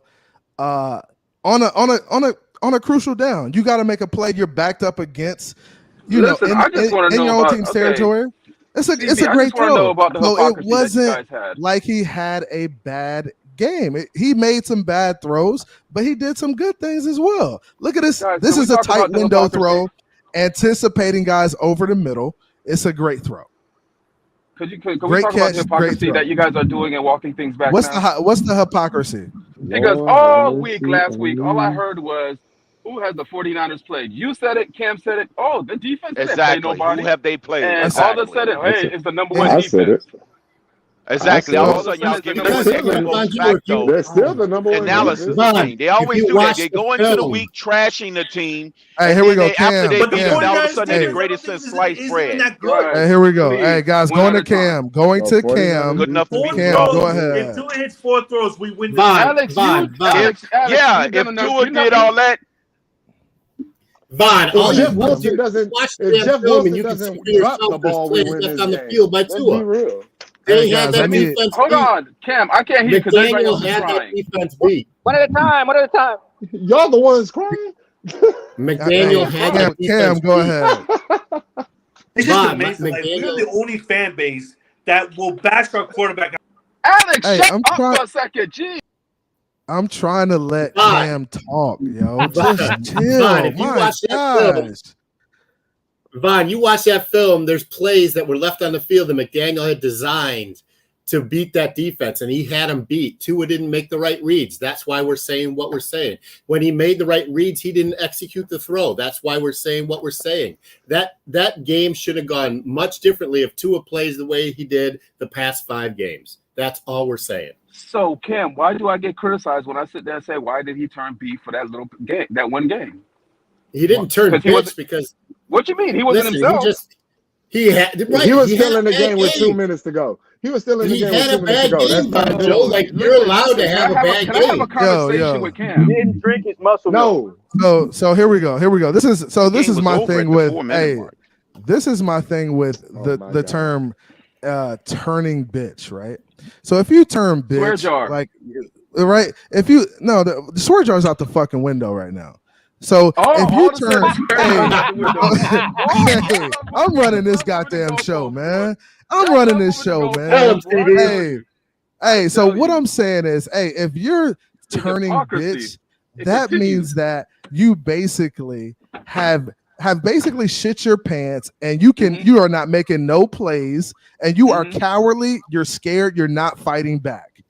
That's getting punched in the mouth and not fighting back. That's what turning bitch is. Tua fought back, made plays, hit Tyreek on a great post ball late in the game to try to get us back in the game. That's not turning bitch. That's not turning bitch. After the 14-minute mark.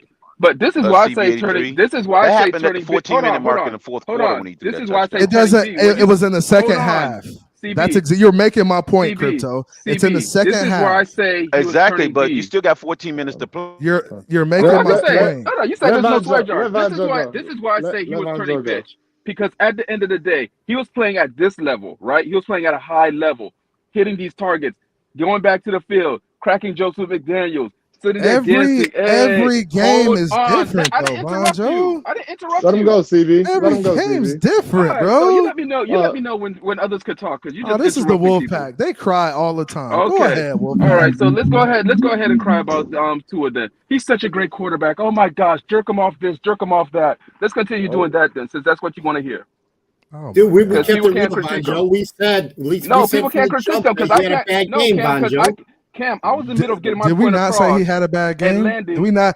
So you're crying. So you're crying about it now. You're not gonna just keep talking. I'm trying to have a conversation. No, because I'm trying to have a conversation. Go ahead. And you cutting me off. You have the floor, bro. You have the floor. Okay. Are you sure? Just talk, Okay. All right. So this is why I say he turned bitch. It's because he was playing at a high level, MVP level. We could even say, hey, he was at a all-pro level with these numbers and what he was doing, right? And then we didn't see none of that. We didn't see none of the dancing on the sidelines. We didn't see none of the joking around with McDaniels. He was sitting in the corner. He was okay. He was sitting in the corner. He was sitting in the corner of the bench, sulking. He turned bitch. He was out of character. Hey, Bonjo, listen, when you know that you're disappointing your other 53 teammates, when you know you're not on your game, I'd have my head between my legs too. Like I'd be pissed at myself, and that's how I took it. That's what Brady does. That's what Brady does all game. That's what Brady does all game. They won the damn game. And he made the throws in the fourth quarter when they needed to. Bonjo, at least he got up there on the podium and took accountability, not like that trash bag in New York.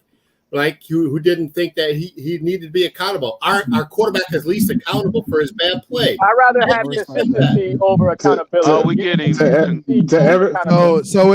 it's not okay to have a bad game. Awards out for being accountable. That's your job to be accountable, ain't it, Cam? This is a Don't question. they get paid to be accountable? No. It's like a participation trophy. He just brought a consistency.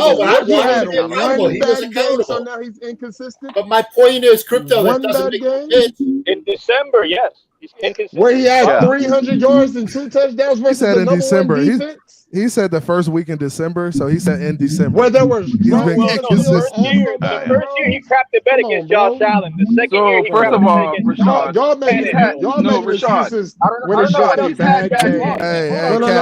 No, listen. Rashad, y'all making excuses. Hey, let Rashad cook, Bonjo. Let Rashad cook. Right, it was one bad game that cost us. Wait. Remember, Noah bailed them out in Pittsburgh. Nothing. How many bad games it didn't cost us nothing? How many bad games have we seen, period, as Dolphins fans? True bad games. This wasn't his worst game like we've been saying all week. Tennessee, we had 3 fucking points. What are we talking about? He still made plays. We're going back to last year. We only had 17 points. How many are we averaging? Like 28? Listen. That is a bad game. He threw a bomb to Tyreek. That pass to Wilson was a beauty. He catches that ball, that's a touchdown. We're up. And we're talking about a bad game. He had a bad game and still was in it. He completes that pass and win. We're not saying a bad game. We're saying he threw 2 interceptions versus once the number again, one close defense, is only good in horseshoes and grenades.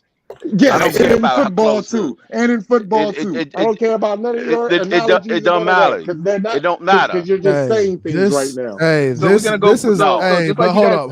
Real quick. Talking about the almost ain't just saying anything. Come on, CB.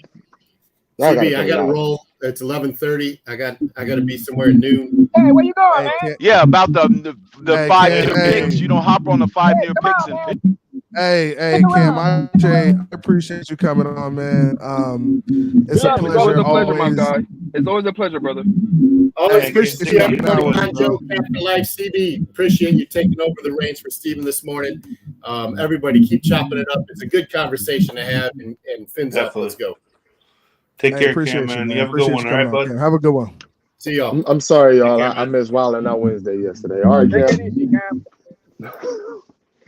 Hey, real quick, I had to mute you, Cap, because you had some feedback, and then I removed Crypto because he was talking over Cam. Yeah, my headphones suck. I'll be back. Hold on. Yeah, you're good. Crypto, I'm gonna bring you back in, bro. But you gotta, when other people are talking like Cam, you gotta let him talk, man. You see what I'm saying? He's on mute right now. All right, cool. So, guys, I understand, and this is honestly goose is good for the gander. You got to remove everybody when they're doing that.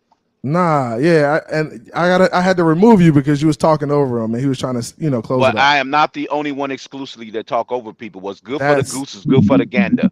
It was you in that moment. That was me too. Yeah, and I put you on mute, Cap. I appreciate it. Now, here we go. So this is the narrative right now, and I'm only going to go a few more minutes, but this is my problem with Tua haters and Tua lovers and everybody in the Dolphins community who kind of picks one side on this, right?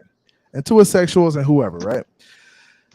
No matter what you say, like every quarterback is going to have an off game. And I know you guys understand that. I know you can. I know you can really, Vonjo. I know you see you nodding your head. I know you can understand that quarterbacks are going to have a bad game.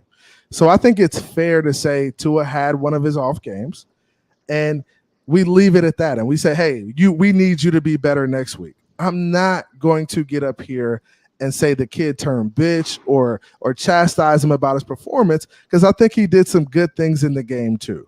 Now, if he was to just cower and just not show up and not fight back, then I would have a problem with that. I would have a real problem with that.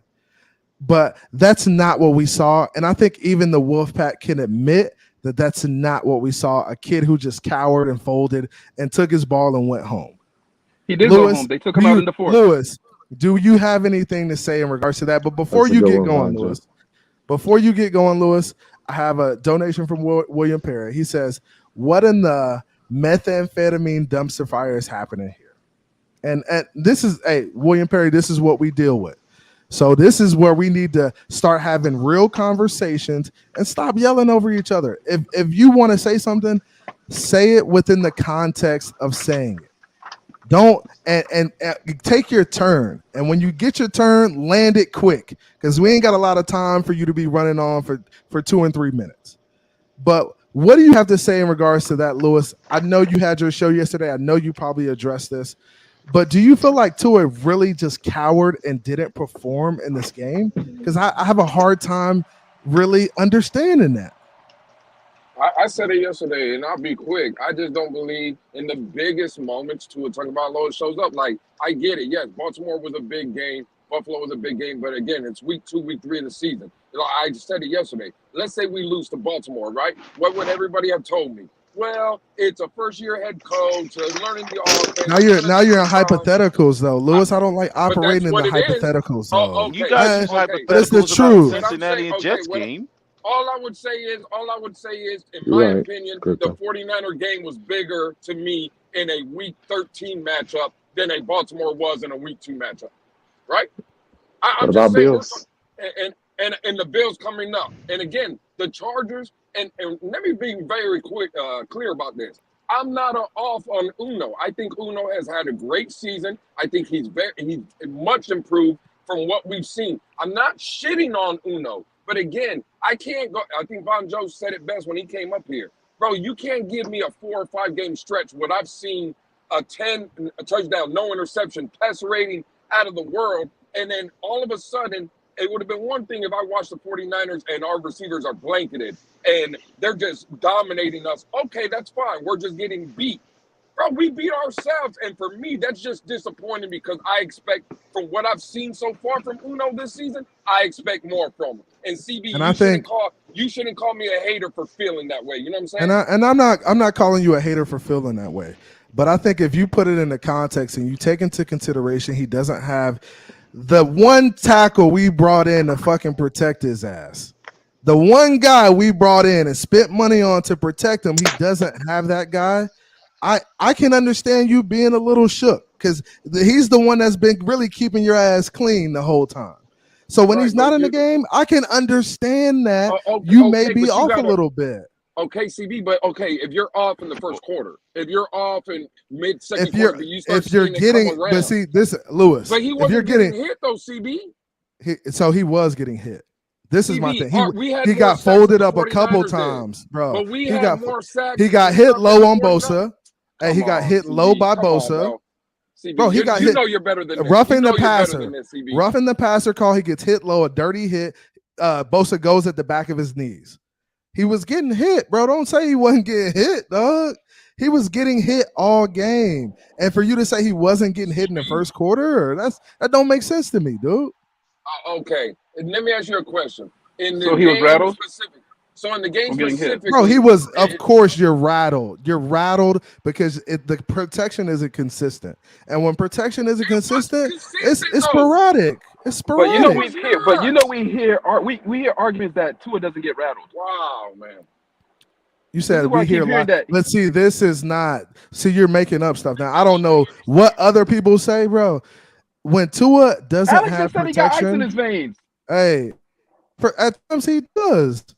It could be for times, bro. At times he does. I have think at icy times veins. Tua plays really Then it good melts games. the. Hey, last time I checked, he had an IV in his vein. I don't believe Tua Go was ahead, rattled Alex. on Sunday. I really don't believe it. Oh, he was I shook. Please don't believe think me. I don't think that Bosa got in his head. This man played. Why would you laugh when he played behind the worst O line in NFL history last year? Go ahead, Alex. Finish up real quick. He played behind the worst O line in NFL history last I'm not season. talking about last year. I'm talking about this year. And he played with broken ribs and a broken knuckle. Yeah, he was having flashbacks. And we're talking Sunday. about I'm this gonna tell you year. that much. But it goes back from last season to this season. Hey, real quick, shout out. Hey, here we go. Alex, he was shook. I'm talking. Please believe me. Hey, William Perry, shout out to you with the donation. He says, I have a real reason to believe Bosa is a psychopath, not even exaggeration. Man, hey, Bosa played a hell of a game. And I mean, hats off to him. We struggled with him. I didn't like the dirty play where he took a shot at the back of Tua's knees. I thought that was a little weak.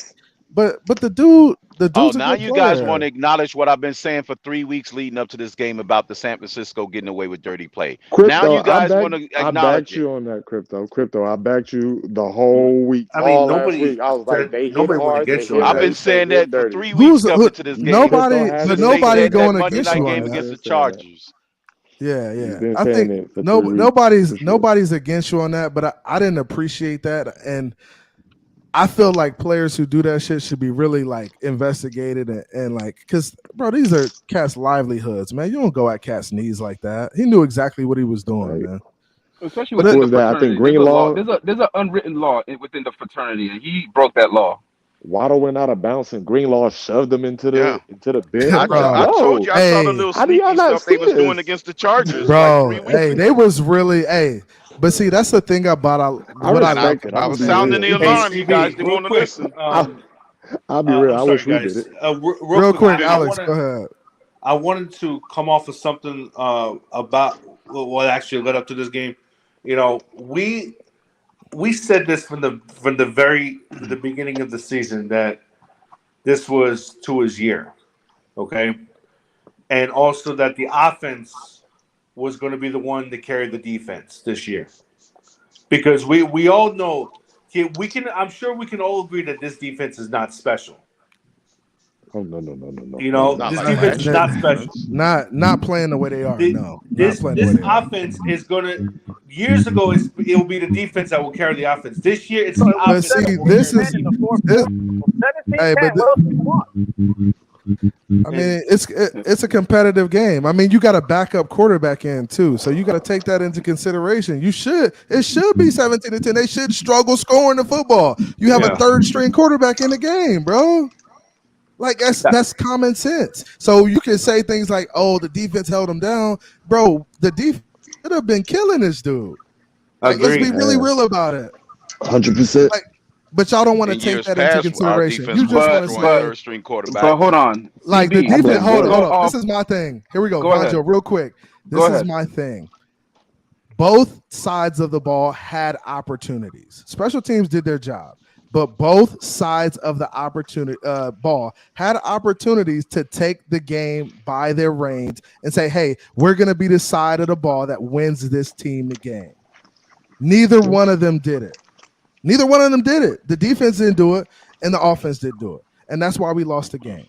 So I don't want to hear nothing about the defense. I don't want to hear nothing about the offense. It's both sides of the ball that struggle. And with a third string quarterback in the game, you should be blasting the shit out of his ass. And he should be turning the ball over. We shouldn't be turning the ball over. Like there's no excuse for it. But go up. I mean, we did get an interception. Go ahead, Vanjo. We forced the turnover. I just want to rebut what Alex said. Punt. Guys, hold on. I just want to rebut what Alex said. It was a punt. Let me rebut what Alex said, that at the time, we do have – I know you're saying the offense carried it. Listen, there's times this season where we saw the defense win us games. So let's not just disregard the defense. You're right. I'm not saying No, I'm not disregarding that. One game. They're just not the same It's defense been more they than one were at game. one point. Rashad, don't do that. It was one. I'm saying it's one game. The Steelers game. That's it. Pittsburgh and what else? The Steelers. Can we all So agree how many points did the Patriots score? And the defense was special against 7. Pittsburgh. They suck. Can we agree that this team is not? And how many points did we score? Guys, I think, look. I think we can all agree. And how many on defense? 10. I think we can all agree our defense isn't the same defense they 7. were at one point. In order for us to go deep in the playoffs or win a Super Bowl, the offense is gonna have to click. They're gonna have to click. Yes. I mean, there's no question about it. The defense isn't gonna win us. This defense isn't winning us a Super Bowl by themselves. They're not. They're not the Ray Lewis Ravens. They're not the Ray Lewis Ravens, and they're not defenses that win championships on the shoulders of them. They're just not. Our corners are real exposed. Exactly. That's why I think this team reminds me of the 06 Colts, because the offense was the offense. You know, you had Marvin Harrison, Reggie Wayne, and not saying that I will never say Edgerrin James. I will never say that. Who's but Edgerrin? What I'm just saying is that defense, the whole entire season was historically bad for the Indianapolis Colts until they actually got to the playoffs and they shut down their opponents in the playoffs. They, you know, I mean, that's a they possibility beat when Brady Byron in the comes back. championship game that year in the Super Bowl to get to the Super Bowl. They beat Chicago, but I'm just saying is that the offense. I think the offense will carry the defense the rest. Not saying the rest of the season, but a majority of games for the remainder of the season. But see, and I think the defense. I can't say that. Once they get to the playoffs, they will step up. If we're at home, yes, I can say hey. that. But on the road, the offense is not carrying us. Offense But hold on, here's the reason why I can't say that. I don't know about that, Crypto. Go ahead, Vonjo. Go ahead. Here's the reason why I can't say that is because when you take a look at our offensive this season, those 30-point games that we've been glorifying have been against non-playoff or trash teams. Am I correct? You can say that. As of now, yes. Exactly. Well, not So Baltimore. I haven't. Not Baltimore. Baltimore, okay, yeah, I'll give you that. But again, Buffalo, no. Oh, you talking about blowouts? Buffalo, we didn't get 30. Yeah, the He said 30 points. points. Oh, you talking about 30 plus. Okay. When our offense scored I got 30 you. plus, because your offense would need to score 30 plus to carry a team with a bad defense. That's why I say it's not carrying us. Yeah, but I think there's going to be games where the offense has to carry us, and there's going to be games where we need the defense to step up and win us the games. Stops. Yeah. And we like the Steelers we just game. haven't. That was a defensive game. That was, and we were healthy back then too, though. Yeah, that's no So question, Crypto. That's a totally different. That's a totally different defense back then. We're Like kinda healthy. we were healthy. Well, we still didn't have Byron Jones. That's why I don't think. We never had Byron Armstead Jones. first And we game were back? never. We never had Byron Jones. This is what I'm saying. Well, yeah, that's true, but We should have knocked Boyer. For Boyer out of here next look what he year. has to work with. He's out of here, bro. Hey, he's hey. But and what I seen Rashad, Sunday, Boyer is agree one with 40 you. burger away when I from seen losing his job. McCaffrey agree. lined up versus Duke Riley But one look- on one but on one Rashad, side of the this is what I'm field, saying. it was This is what over I'm for saying, me. y'all. Look what he has to work with. He has Barbecue chicken. He has like rookies. Tanner Alex. Cool, an undrafted rookie. Eric Listen to me, Rowe. Alex. I understand. Look. I Alex, understand all of listen that, to what Alex. I'm I'm saying. putting. Hey, look. I'm No putting it Byron in Jones. context.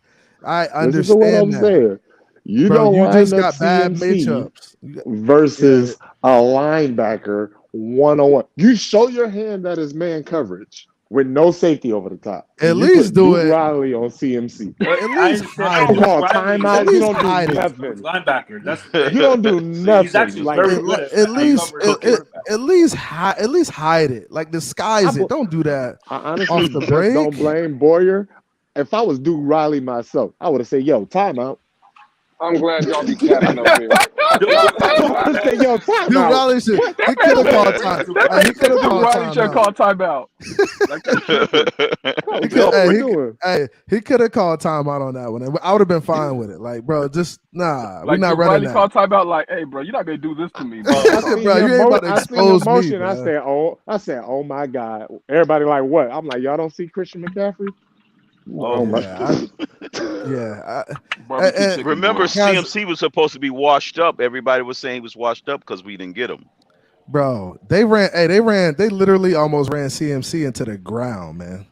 They Literally. He scored 3 touchdowns in his first outing, his first game that game. As soon A as game like that, he usually pops. He usually pops a hamstring or something. Bro, he usually hurt by the third quarter. To run. Stack the box. Bro, no linebackers. What we stacking the box with? Hey, what we stacking the box with? We ain't got linebackers who gonna step up and stop a quarterback on fourth down. They can't even get pushed on the fourth down. They Landon Roberts? Fourth down. They can't, bro. Bro, they can't even get pushed on a fourth down, bro. The linebackers won't even stick nobody, bro. Hey, so wait. They won't even push the. Okay, Eric Rowe fell asleep. Hold on. Our front seven is terrible as a unit. You mad we talking about the defense? You mad we talking about the defense? No, this is why we don't have what? This man working, man. Yeah, I'm working. I'm out here at work, but this is what I don't like because this is cat blockers for real. This ain't clock blockers. This is cat blockers. Now our blockers. This is cat blockers. Now our defense don't stop nobody on 4th and 1. How many 4th and 1 stops do we have? No, I said they didn't stop nobody. We don't get no our linebackers. Our linebackers didn't stop shit on 4th down on Sunday. Hey, bro. The did a quarterback sneak. Hey, Lewis, should we have stopped that quarterback sneak? That's what we do. Should we have Wait a stopped minute. that? Yeah, Dude, I know. They're good on 4th down, Lewis. They're good. I will give them that. But Boyer, okay. Boyer out of here. We stopped the Baltimore Ravens 4 times on 4th down. That's when they let us come back and win the game. That was on Eric Rowe because as I a know what professional the hell Rowe was defensive doing. coordinator, Bro, they was watching the game. Defensive coordinator, and you see CMC lined up with your linebacker. I don't care if it's Luke Kuechly. It's CMC. You don't belong in the league. Listen, at the end of the day, Lewis, you my guy, Lewis. Lewis, you my guy. Hey, president for life. But listen, my guy, a third string quarterback that got picked last in the draft should get no more than 3 points on us. Bro, the man, Bonjo, this is the problem. Don't fall for these people on these traps. Brother, it's a trap. It ain't no trap, man. Hold on. It's the truth. Can I talk? Go ahead. Okay. Well, you let CB83 and the people like him let them lie to you. The man threw for 200 yards. Y'all making it seem like he lit us up. The man threw for 200 yards. The man was throwing little bubble screens and stuff. Now, I agree. We could have did a better job. But we make it seem like this third Mr. Irrelevant came in here and threw for 400 and was lighting us up. Come on, man. Listen. Bro, he was comfortable, Lewis. He was comfortable. Okay, you know why? Hold on, Alex. You know why this is all bullshit? Because last year when Tua Tagovailoa, our quarterback, was throwing for 200 yards, all of us, like people like me, had a fucking problem. Right? But now a third Mr. Irrelevant comes out, he throws for 200 yards, and we making it seem like he's almighty. Like he won the game. Like he was efficient. Hey. He was efficient. He was efficient. The man was dancing, Lewis. The man was dancing and pumping. What he did to us on 3rd down. I just had an epiphany quick. Okay. You know why he was dancing? But this is the problem with y'all. You know why he was dancing? Thrusting his hips. You know why he was dancing? Because he knew Tua Tagovailoa wasn't going to hit the backside of a barn. That's why he was dancing. The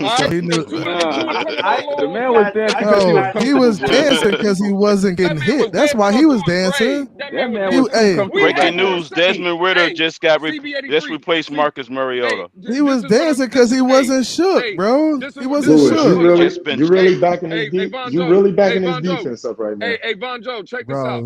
Hey, Lewis gonna ride with this defense until the wheels fall off. Hey, Rashad, check this out. CB83 said he was very, very comfortable, right? He was comfortable. He looked comfortable. Giving up 15 points a game at home. Hey, I agree. Hold on. I agree. Does anyone on this panel realize the Miami Dolphins had more sacks than the 49ers? Yeah, I know that means nothing to me. So what? That don't mean nothing. So now don't mean nothing. Pressures. Who had more pressures? Lewis, this is why I say he was comfortable. Hold on, Lewis. This is why I say he was comfortable. He was comfortable in the sense that he had a defense behind him that could just stop anything. He knew that we were playing and man and Ayuk and Debo would be and the wide open offensive every line. third Hey, down. the offensive line held him down. Von Joe, you giving them out. He knew that the defense They knew behind them. Hey, bro, the defense, the 49ers defense didn't stop us. But what you mean? Hey, come on, they did stop us. Hey, we had some 3 and outs. Nah. They had some 3 and outs and stuff like that. Okay. You reach. I'm to see here that. Hey, CB, I'm sorry, let me ask you this. Hold on. Go ahead. Watch this. No, hold on. Because I'm gonna get off. Because I'm working. Yeah, I'm about to end the show in a second. Yeah, we got. Hey, go ahead. no. Hey, the defense didn't do nothing, right? I didn't say the defense didn't do nothing, bro. That's not what I said. You remember when it's a third string. You remember when Tua Tagovailoa threw the sideline interception, the one he missed, Tyreek Hill, and it got intercepted? Yeah, that easy chip shot. I was pissed off. Easy chip shot throw. Right.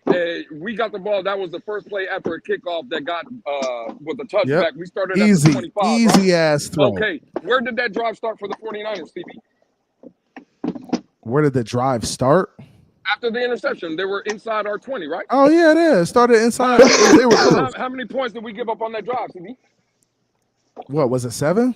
No, it was 3. No, it was 3. Oh, okay. We gave up a field goal. Oh my god. Did the defense Oh my god, bro. Did the defense hold up?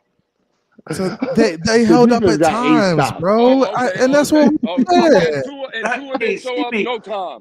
This is So this is my thing with the defense, Lewis, and I'm gonna tell you my gripe with the defense is that the defense really couldn't get off the field on third down. They sure couldn't on third down. Look, they constantly let them convert on third downs, and they constantly had long drives. They had 10, 11 play drives. That's the bad part about it. Anything 37 is considered long, and they just gotta be better. Drag route, cross route. All right, so Lewis just said that Brock Purdy didn't really light us up for. He didn't really do anything special. Okay, I got destroyed earlier this year when I mentioned how Zach Wilson did not do nothing, and I got absolutely destroyed for saying that. What Zach Wilson didn't do what? And I said Zach Wilson's a starting quarterback, not a third string quarterback. Last year, hold on, Crypto. I said the same thing about Ryan Tannehill last year, how he didn't do anything special to beat us, and I got destroyed too. So here's the thing. Why isn't Lewis getting destroyed for that very same thing about Brock Purdy? It's Brock Purdy. Hey, look, Brock Purdy looked comfortable. He got sacked a couple times. True. I don't know if they showed. He was never. I don't know if they showed. And that's because we stayed ahead. They stayed ahead of the chains. They ran the football well, and they kept on getting third downs, third and shorts. You know, they ran third and short. So when you're in third and short, the whole playbook is open, and he felt comfortable in third and short. Because they could throw anything. They could throw little slants. They could throw a little swing route in the flats, a number of different things to make him feel comfortable. Easy ass throws underneath. And they gave it to him all day, and he took it. Did they show on the TV broadcast Brock Purdy taunting us? Nah, after that first touchdown? Oh my god. He was talking crazy. Like talking like he was feeling himself. You could say he was feeling himself, and feeling like Tyler Heineke in the chest and everything. He looked honestly, he looked more comfortable than Jimmy G did. You know, give him credit. I'm gonna see if I can find that clip, and I'm gonna put it on Twitter. He was going crazy. Give him credit. You know, he won the game, so he has every right to feel the way he does. You know. Yeah. I mean, no question about it. I think Sweat was 10-7. He had no right. Yeah. Hey, real quick, guys. We're gonna go through final takes, man. I appreciate everybody coming out today. We got 108 people in the room, guys. Please hit the like for us on the way out. If you're not a subscriber, subscribe. We got Let's Go Niners in here. We got all type of fans in here, man. He mad, bro. It's okay. Y'all beat us. Hey, and guys, we take losses as a fan base. We take it like men and women. we took a loss, man. Losses happen, and we're gonna bounce back, man. We got the Chargers this week. I think we're gonna go out and dominate those boys, man. Let's start with Alex on the final takes. Give me your final take, Alex, for the day. I appreciate you guys coming through, man. Hey, man, thanks, CB83, man. Many blessings to you and your family, bro. And, appreciate it. And keep on doing a great work. But my final thought is this: Drew's just got to play better on Sunday night. I expect us to win. Put a whooping on LA, and then go into Buffalo Saturday night and handle our business there and take back the division, what is rightfully ours. You just got to keep grinding it out every Sunday, man. But y'all every Sunday. Stay blessed, everybody. Thanks, man. Thanks, Alex. Thanks for coming through, bro. Thanks, bro. Take it. Hey, yep. So Alex had a really good take, man. Just plug it away. Keep grinding. I think that's what we're going to do. Crypto, man. Give me your final take for today, bro. Good show, man. Good show. Yeah, we got to go out and get this win. I keep preaching. Don't let the freaking snowball become an avalanche, because if you get buried, you might not have enough shovels to dig ourselves out. Yeah. So, good analogy, and that man. being said, man, we might have to put up a whole bunch. We might need a bunch of points to win this one, because our defense have been struggling on the road this year. So, boy, we're gonna probably have to win this in the old-fashioned shootout, because our defense has not been on point on the road. And that's a good thing. That's a good talking point. Kind of, we'll probably get into next time. Is the defense on the road? Like, do we feel like this team needs the home field advantage, the first seed, in order to win a Super Bowl? Like, is that something we're going to need? I think that's going to be a very interesting thing to see over these next 5 games, whether we could get the home field advantage, or, if we go on the road in the playoffs, it may be tough for us, because our defense just hasn't played well on the road at all. So they got to figure out how to put one game together. They do. So Crypto, I appreciate you coming on. Appreciate you coming through, bro. All right. Cool. All right. Have a good one, bro. All right. Mark, I didn't hear a lot from you this show. I know, it got a little chaotic. You there? Mark is not there. Mark, going once, going twice. All right. Cap for life. Actually, thank you. Hey, yeah, thank you, man. Thank you for the morning shake and bake session here, man. It was much needed. Hopefully, we move forward after today. Focus on Sunday night and take advantage, man. Because if we don't take advantage, man, it's going to be a very bad Monday. But we don't want it to be an uphill climb, man. So we definitely need to take care of business, man. Hey, man, y'all appreciate be good, you coming through, Cap. Yeah, man. Hey, be safe out there, man. All right, Rashad, man, I appreciate you coming through. You always got solid, on the positive end of things takes. You're not a wolf packer for sure. What's your final takes, bro? I appreciate you coming through. None. Just everybody get ready for Sunday night. Great chatting with the haters, the fans, everybody. Killed it, CB. Shout out to everybody that's covering Steven this week. Keep up the good work. Hands up. Hey, appreciate you guys, man. Hey, appreciate y'all coming through, man. It's all love. It's Finn's Take with CB83 taking over for the Miami Sports Music family. I appreciate everybody coming out. Fantastic show. Appreciate to all the people who donated. William Perry, I know, donated. Shake Money donated. I appreciate you guys. If you want to squeeze in a real quick donation, we'd appreciate it. It just kind of helps us, our show, our platform, do more special things for us, guys. So appreciate everybody coming out. If you can't donate, it's all right too. Just, share the platform with other people. We're closing in on 10,000 subscribers. Hopefully we're there by the end of the day, man. Let's try to get to 10,000 by the end of the day. That'd be a great thing for Steven to come back to, man, is, 10,000 followers and the platform just continuing to grow, man. So really appreciate everybody coming out. Do I think we can go in and get a big win Sunday night?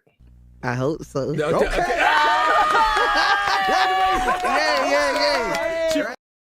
I really hope we do, man. Shout out to Kodak. I really hope we can go in and get a good win.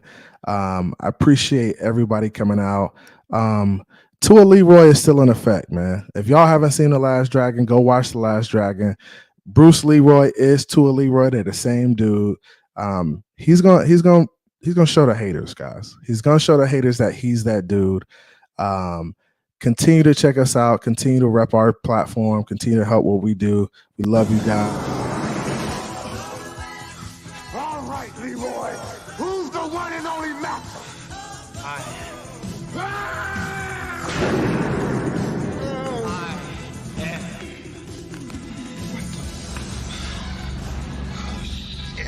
Oh, God damn. Let me go, motherfucker. Let me go.